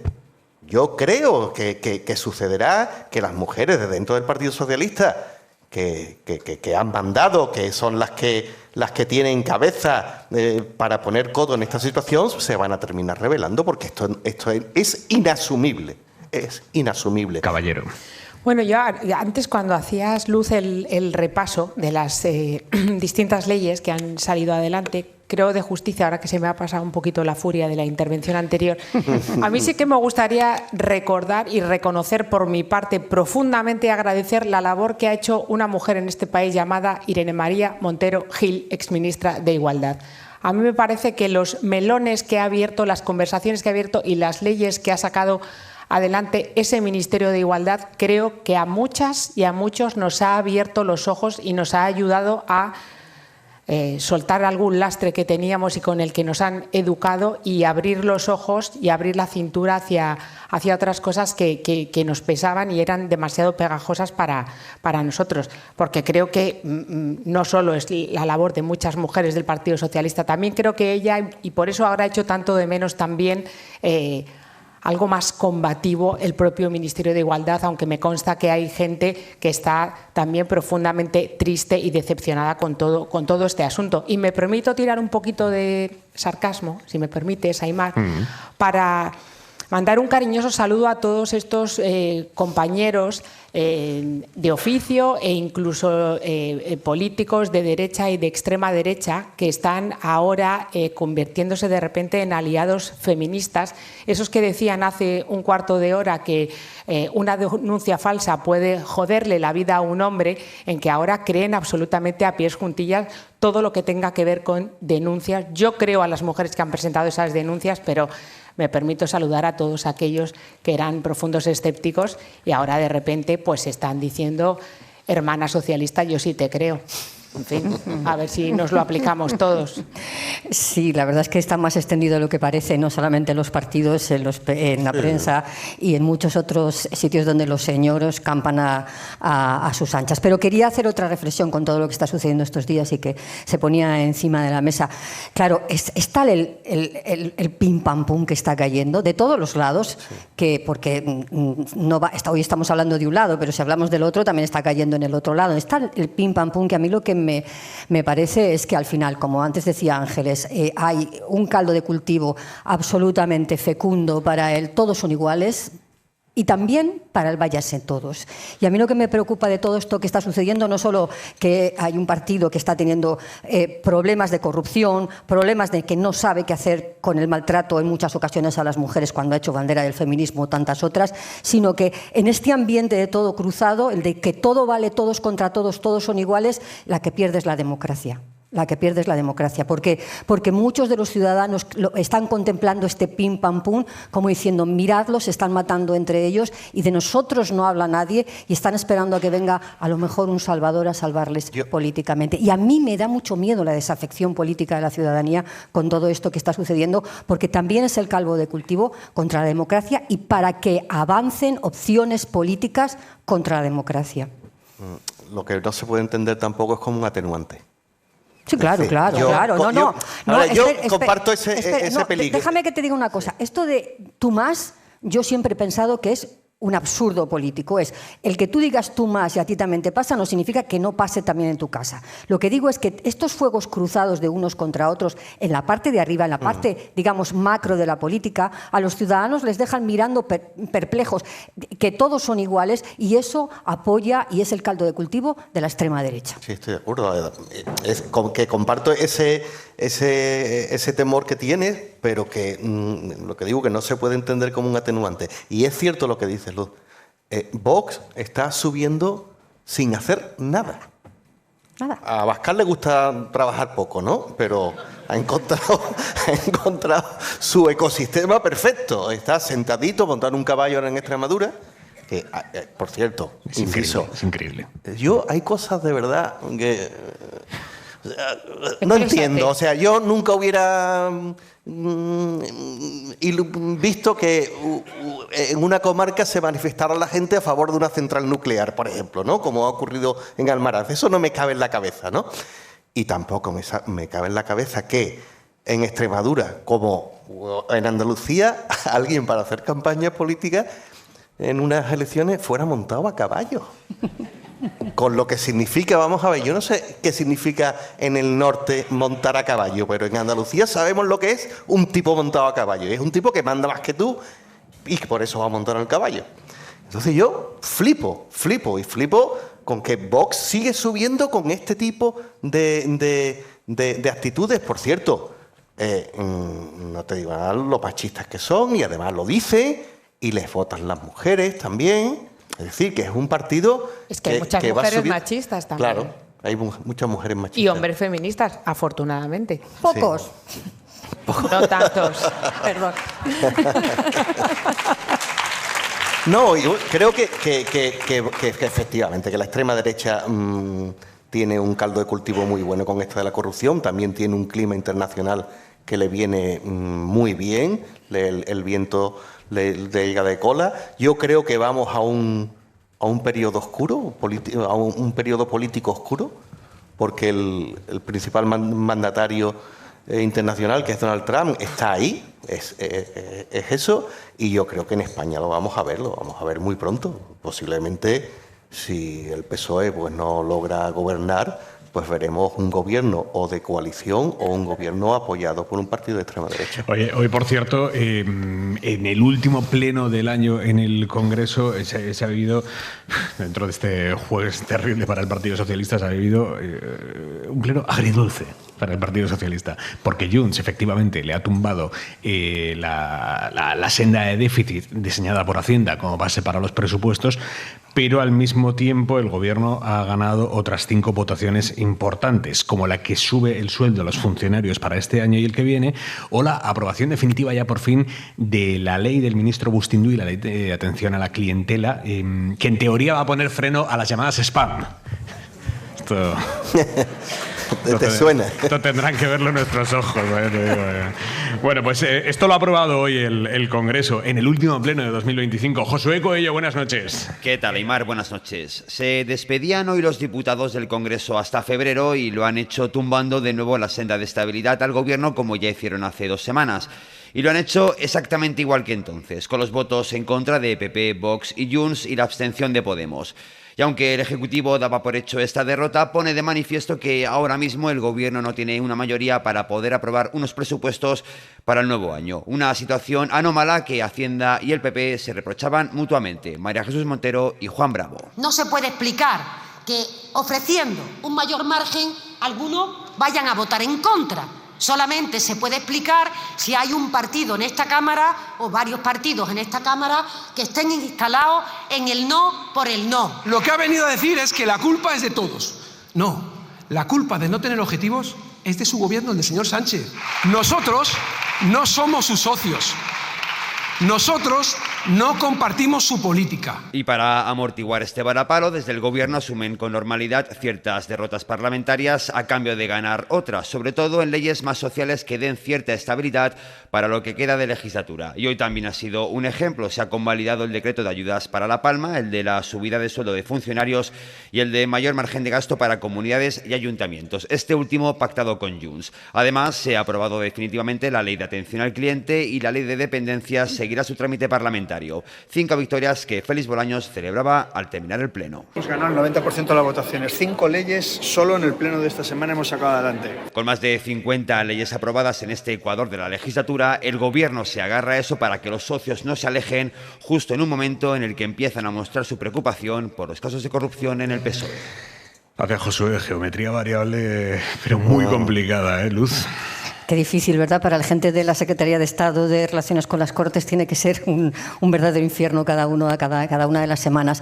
La verdad es que hay una ley muy importante que se ha votado hoy, que es la ley de la subida de los salarios de los funcionarios públicos, de más de 3 millones de personas que llevaban todo este año sin ver revalorizado su salario, así que creo que es muy importante. Procede de un acuerdo con las organizaciones sindicales, pero esto es muy importante y hay que subrayarlo. Que no tengamos spam también es muy importante y hay que subrayarlo, pero no habrá presupuestos. En este pleno es la segunda vez que se vota en contra y es la segunda vez que Junts vota en contra de la posibilidad de que haya presupuestos. Yo lo decía el otro día, que está muy bien querer a Junts, pero Junts no te da ni agua y sobre todo no te da ni agua cada vez que le llevas una política progresista, como los presupuestos progresistas, a que los vote. Entonces, muy bien la geometría variable, muy complicado para la gente que se dedica a hacer los pactos, pero no tendremos presupuestos. Mariano. Bueno, efectivamente, yo creo que Luz lo acaba de definir. Está muy bien la subida del sueldo de los funcionarios, está muy bien lo del spam, que en fin, creo que nos subleva absolutamente a todos, y está muy bien, pues por ejemplo, las ayudas a los afectados de La Palma.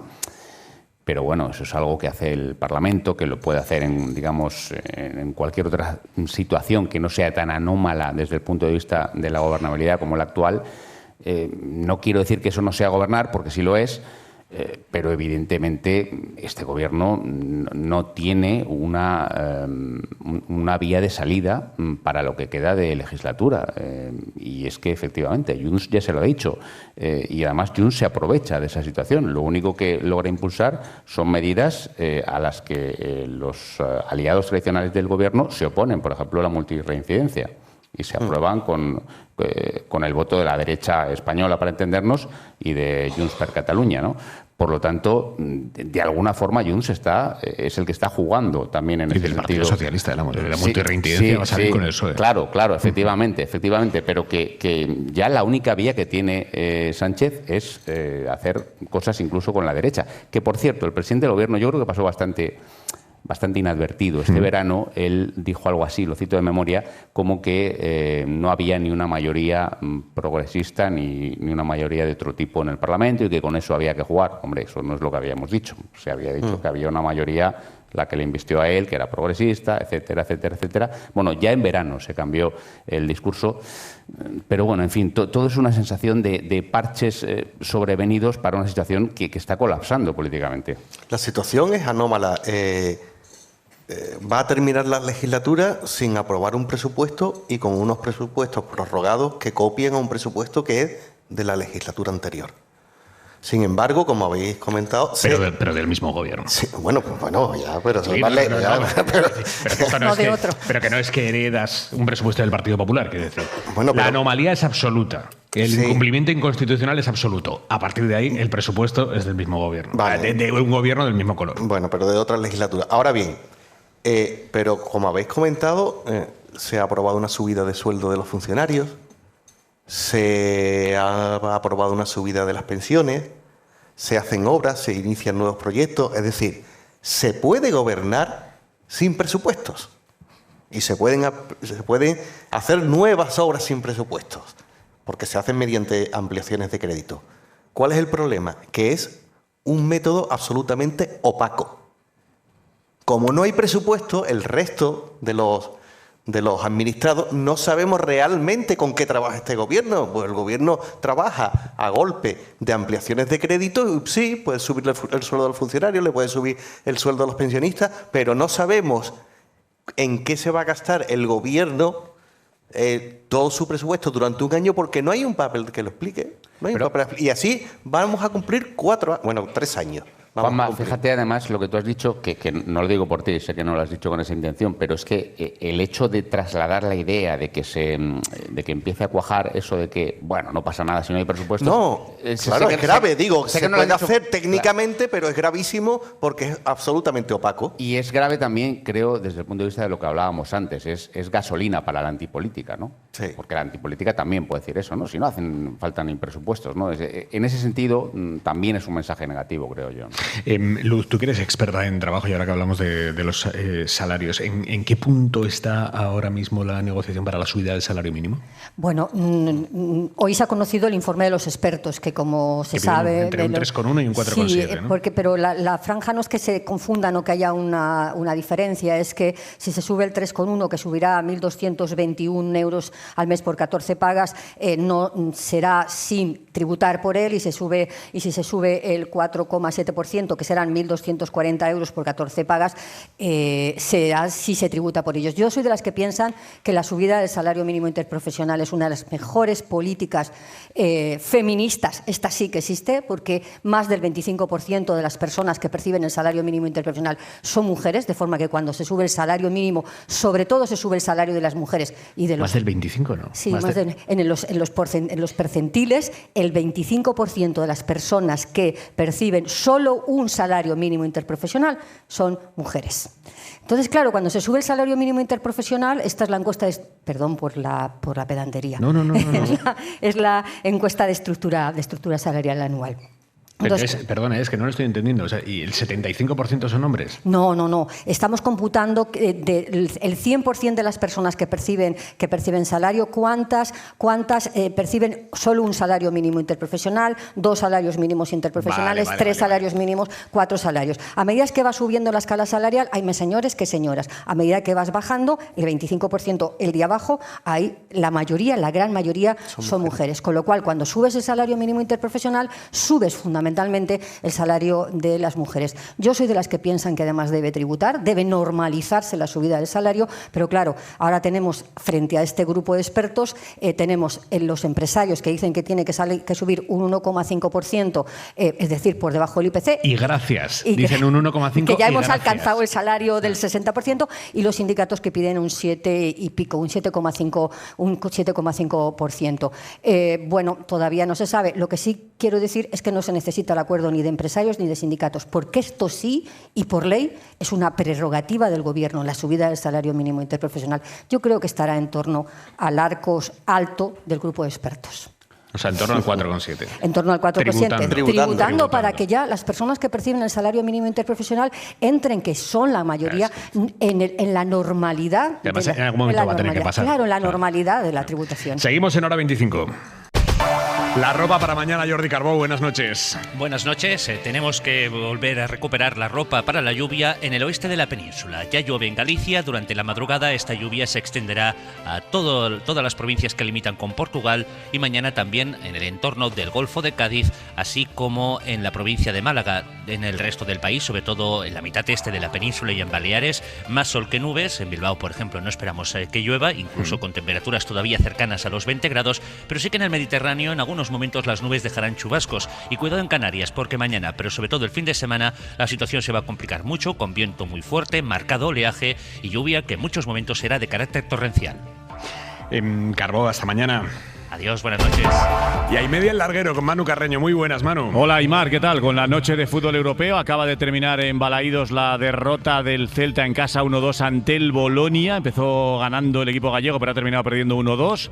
Una de cal y una de arena, porque el Betis ha ganado a domicilio 1-3 con un gran Rodrigo Riquelme y con otro gol de Antony, 1-3 al Dinamo de Zagreb. Se ponen segundos los de Manuel Pellegrini en la clasificación de la Europa League, afianzándose en el top 8. Y fuera de la Europa League, en la Conference, ha ganado también el Rayo Vallecano 1-2 ante el Jagiellonia polaco, con los incidentes que se produjeron en la previa del partido. Y además de todo esto, hablaremos por supuesto de la resaca de la Champions, del futuro de Xabi Alonso. Próxima final el domingo contra el Alavés en Vitoria, con un equipo plagado de bajas. Y con Álvaro Benito, nuestro comentarista, para analizar la actualidad del Real Madrid, Aimar, y también para cantar en directo en el larguero, porque se trae a su banda de Pig Noise y en directo tocarán varios temas de su nuevo álbum, Las Ganas. Todo eso en el larguero esta noche. Buenísimo el álbum. Buenísimo, me encanta, Manu. sí, buenísimos siempre ellos. Un abrazo. Adiós, chao, Aimar. Esta noche Estados Unidos ha dejado claras cuáles son sus intenciones después de incautar un petrolero frente a las costas de Venezuela y después de varios ataques a supuestas narcolanchas. La portavoz de la Casa Blanca ha dicho que Trump está adoptando un nuevo enfoque, así lo llaman, para centrarse en lo que sucede en el patio trasero de Estados Unidos.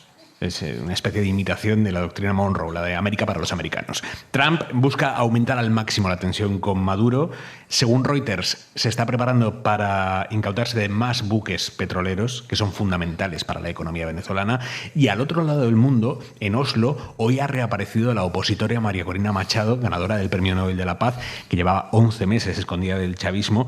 La Premio Nobel de la Paz ha evitado criticar los ataques de Estados Unidos a narcolanchas sin órdenes judiciales y tampoco se ha mojado sobre si apoyaría una invasión de Venezuela por parte de Estados Unidos. Joan Jimeno, buenas noches. Buenas noches. Sí, sobre todo esto estamos en una nueva fase de presión de Estados Unidos a Venezuela y todo esto tiene que ver mucho con el petróleo, porque Estados Unidos ha sancionado esta noche a otros 9 buques petroleros y porque el interceptado anoche no va a ser el único. La Casa Blanca además empieza a hablar cada vez más claro. Trump administration is focused on doing many things in the Western Hemisphere. The president has taken a new approach that has not been taken by any administration for quite some time. La Casa Blanca habla de un nuevo enfoque de Trump para centrarse en lo que está pasando en su patio trasero. Venezuela considera que la incautación del petrolero es piratería internacional, un robo descarado con el que Estados Unidos deja claro qué es lo que quiere. El petróleo, nada de luchar contra el narcotráfico, nada de luchar contra la inmigración, sino lo que le interesa es el petróleo. La que ha alabado esta estrategia hoy es la opositora venezolana María Corina Machado. Desde Oslo ha calificado el papel de Trump como decisivo y ha evitado condenar los ataques a narcolanchas en el Caribe, en los que Estados Unidos ha matado ya a 87 personas de forma absolutamente extrajudicial. Esto lo ha dicho hoy la Premio Nobel de la Paz, que cuando le han preguntado por una hipotética invasión en Venezuela, Venezuela has been already invaded. We have the Russian agents, we have the Iranian agents.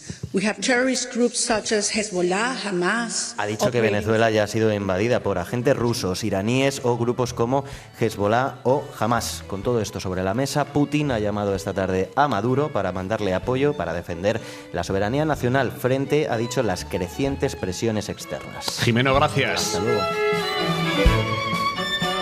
Estamos emitiendo esta noche hora 25 desde Bilbao, que es una ciudad en la que quedará para siempre la huella de Frank Gehry, la huella descomunal de Frank Gehry, el arquitecto que le dio a esta ciudad un icono admirado en todo el mundo, que es el Guggenheim, el Museo Guggenheim Bilbao, desde el que estamos emitiendo hora 25 hoy. Frank Gehry murió hace unos días, el viernes pasado, y hoy hemos venido a emitir hora 25 desde el corazón de Sigora. Ángeles Caballero. Pues sí, la verdad es que este es un lugar que a mí me trae muchas emociones. Primero voy a la parte un poco más racional, porque he hablado con una amiga que es arquitecta y una grandísima fan de Frank Gehry. Me ha hablado de que iba a venir al lugar que ella considera la mejor obra de ese arquitecto. Me ha hablado de cómo este museo y el efecto que trajo a la ciudad de Bilbao se estudia en las escuelas de arquitectura de todo el mundo, cómo se ha intentado replicar con no demasiado éxito en algunas infraestructuras de ese tipo, y me dice que es un museo clásico en su tipología, pero con un envoltorio alucinante. Esto, si lo dice una arquitecta, yo no la voy a desmentir. Pero yo me quiero viajar ahora con todos vosotros, quiero irme a finales de 1997 con este museo recién inaugurado, y como una familia residente en Getafe, mi padre, Manuel Caballero, cogió su furgoneta, una Renault Kangoo que tenía, y nos trajo aquí a mi madre, a él, a mi hermana y a mi cuñado, que es estadounidense, no es californiano como Frank Gehry, pero es de Ohio como LeBron James. Por puestos a buscar referentes, vamos a buscar también uno. Y me recuerdo a mí misma, bastante más joven que ahora, lógicamente, me recuerdo haciendo cola para conseguir las entradas, caía una lluvia inmensa, peleábamos los 5 por un paraguas, y mi madre se peleaba con una turista italiana que teníamos detrás que intentaba hacer hueco en ese paraguas para 5, imagínense. Y me acuerdo de esa frase de mi madre que dijo, nada más entrar y salir, que dijo: hija mía, qué lástima, que no entiendo nada, pero qué bonito es lo de fuera, porque lo de dentro yo no sé lo que dice. Y me recuerdo a mí misma también, hace muy poquitos años, venir con mis hijos bastante más pequeños de lo que son ahora, y lo recuerdo en esas arañas maravillosas que hay de Louis Bourgeois a la salida de este museo, lo recuerdo haciéndoles 1000 fotos, y de repente esa obra que se llama Mamá, me acordé yo como madre, y de esa madre que me dijo hace 28 años que ella no entendía nada, pero que le parecía también alucinante. Así que es un gusto estar aquí. Mi memoria sentimental está en cierto modo ligada con este sitio.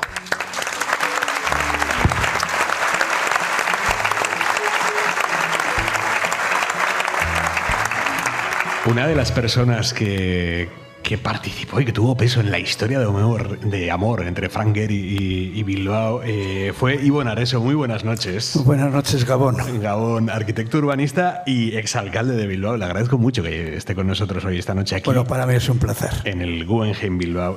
¿Cómo conoció a Frank Gehry? Bueno, realmente le conocí en un grupo de arquitectos. Nosotros no le escogimos. La pretensión de Bilbao en aquel momento no era hacer un edificio icónico. Han fracasado muchas ciudades que han querido hacer un edificio icónico. El caso de Gehry es un milagro, y los milagros no se pueden programar ni se pueden planificar, ocurren, y aquí ocurrió.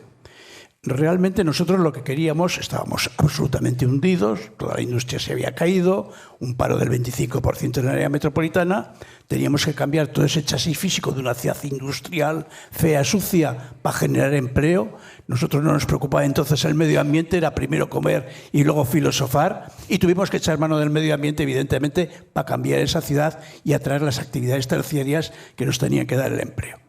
Y en ese marco de esa nueva actividad económica que teníamos que reinventar la ciudad, uno de los elementos era la cultura, no la arquitectura de Gehry, la cultura.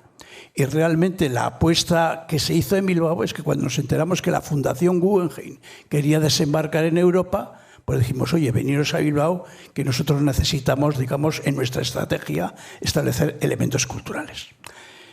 Es un milagro también que hayan venido, que viniesen a Bilbao, porque Bilbao en aquel momento era la cosa más desastrosa. O sea, el último sitio de Europa donde querían ir. Intentaron ir a Salzburgo, a Venecia, a varios sitios.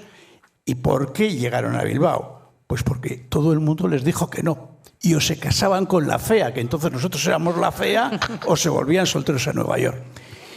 En ese contexto de llamarle a la Fundación, la Fundación siempre ha presumido y ha tenido, digamos, como un hito de es un gran fondo museístico, es una entidad cultural, pero la arquitectura de sus elementos culturales de Frank Gehry Wright en Nueva York, pues es un hito tal. Y quería mantener ese elemento también de que su museo fuese arquitectónicamente singular.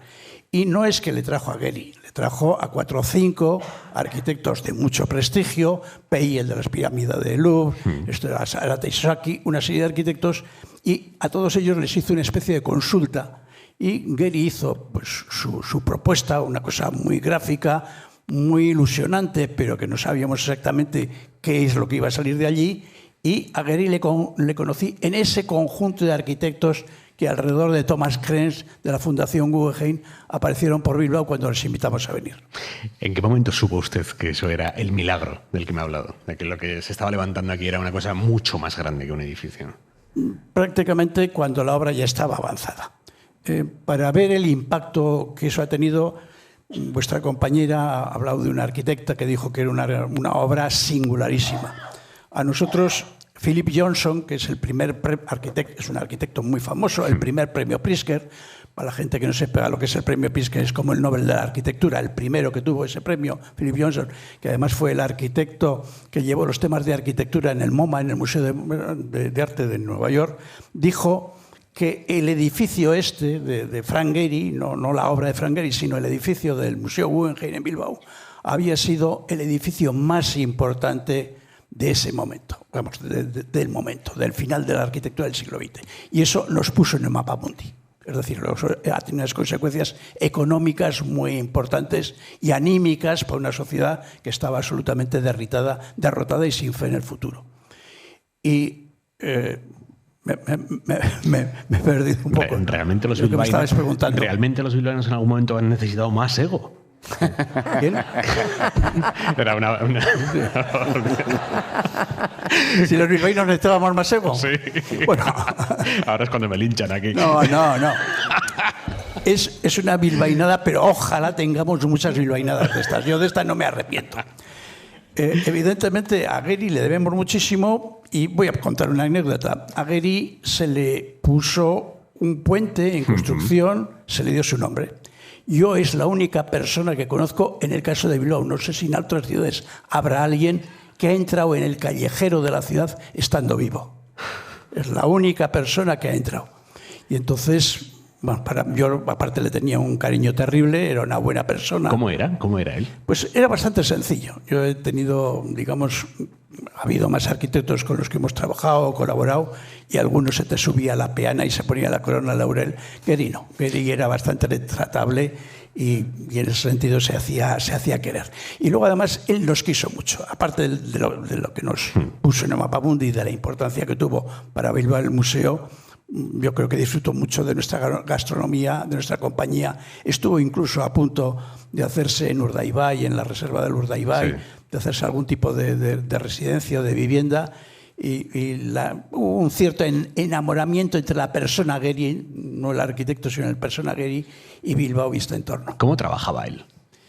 Pues él trabajaba, yo soy arquitecto, los arquitectos normales, los corrientes, trabajamos sobre planos, es decir, dibujamos los planos y de ese plano luego salen las maquetas o salen las arquitecturas o salen los proyectos. Gehry trabajaba mucho más en el espacio, de tal forma que este museo, primero como tiene formas tan alaviadas, tan eso, no puedes hacer, serían secciones y secciones y secciones para hacer el plano. De tal forma que él tuvo que utilizar un programa que se llama el programa Katia, que se inventó o se desarrolló para hacer el avión Mirage, el avión de combate francés.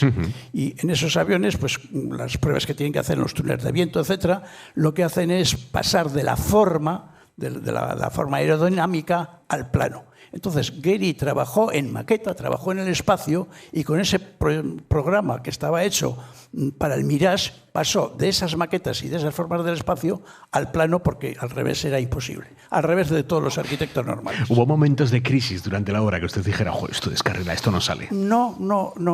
Y yo en ese sentido también tengo que agradecer, digamos, que nos confirmó como gente capaz de hacer algo tan complicado.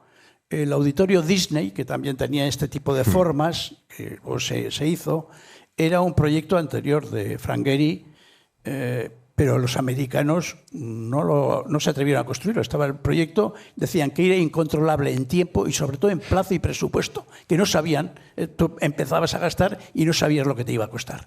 El Museo Guggenheim se hizo en plazo y en presupuesto. No tuvo desviaciones de precios tan típicas a veces en política, digamos. No sé de lo que me hablan. No. Bueno, pues se hizo en precio. Y bueno, pues la tecnología fue muy local Y eso también te enorgullece, ¿no? Lo hicieron empresas de aquí. Sí. Ursa, que es una empresa, digamos, cooperativa que está en Álava. Humaran hizo los cierres de Muro Cortina, etcétera. Se hizo con tecnología de aquí. Y luego los americanos vieron que sí era posible y hicieron el Disney. Pero el Disney como proyecto era anterior. Este era mejor que el Disney, ¿eh? O sea, la gran obra, yo creo, digamos, de Geri es la que hizo en Bilbao. Eso está claro. ¿La sociedad bilbaína estuvo a favor del proyecto en todo momento? No. Si nosotros hubiésemos hecho una encuesta o un referéndum, igual me quedo corto. Por lo menos el 96% de la población estuvo en contra. Eso significa correr mucho riesgo y mucho liderazgo. Y además no solo es la opinión pública para los políticos la que te preocupa. Mucho peor sois vosotros, la opinión publicada, los medios de comunicación. Sois los más tontos de Europa, ha venido Thomas Kearns y lo que todo el mundo le ha dicho que no os ha venido y os ha engañado a vosotros. Esto es el colonialismo americano, la cultura Coca-Cola, esto es un desastre, pero ¿de qué vais? Ese eran los medios de comunicación. Realmente yo, al tener mucho trabajo, haber participado mucho en la planificación de Bilbao y en la transformación de Bilbao, la mayoría de los proyectos tienen una oposición vecinal. Es lógico porque hay mucha política de portal, que hay de lo mío, y además la gente es muy conservadora. La gente, virgencita, que me dejen como estoy, ¿no? Pero eso a veces pues suele ser un 15, un 20% muy inflado luego por los periódicos y tal, porque lo que vende es el ruido y lo que vende es el lío, pero en el caso del Guggenheim era mayoritario, y lo entiendo. En aquel momento en que se habían cerrado los astilleros, se había cerrado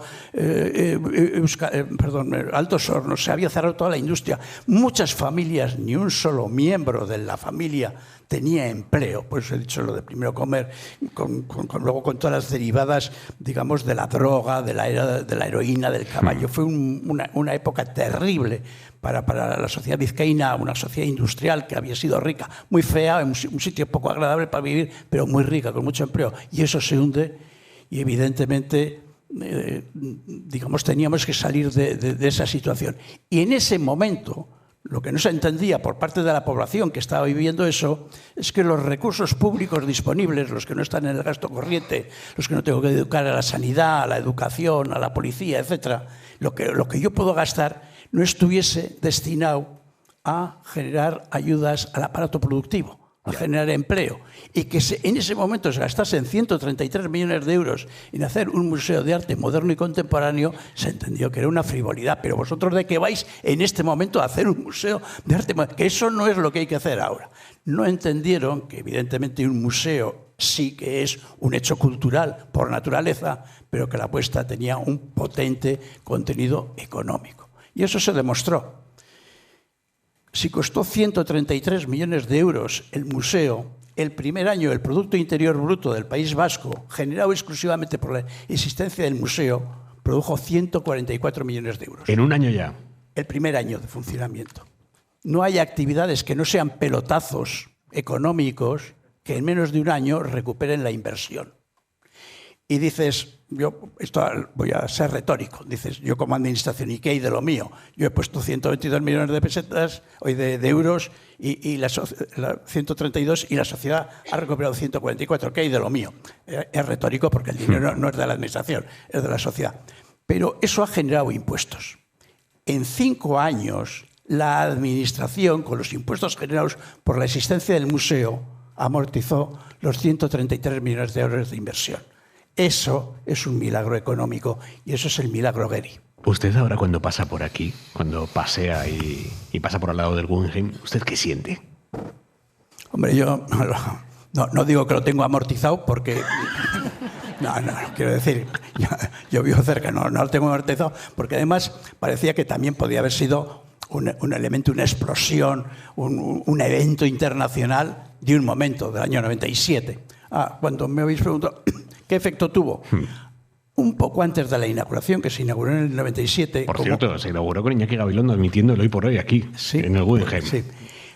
Yo creo que mes y medio antes se daban los premios Pritzker internacionales y el premio Pritzker de arquitectura se dio en este museo, la ceremonia, sin estar inaugurado, que la gente, digamos, se protegió la parte de obra que había que proteger, y el premio Pritzker de arquitectura, que es un premio internacional americano que da la cadena Hyatt de hoteles, lo dio en el Museo Guggenheim porque se convirtió en ese gran evento internacional de la arquitectura. Eso no se programa. No. Eso es suerte. Eso es baraka, que dicen los árabes. Ivonne Areso, muchísimas gracias. Buenas noches. Bueno, nosotros nos vamos. Lo dejamos aquí por hoy y volvemos mañana. Muchísimas gracias. Eskerrik asko eta hurrengo arte. Agur, Bilbao, eskerrik asko.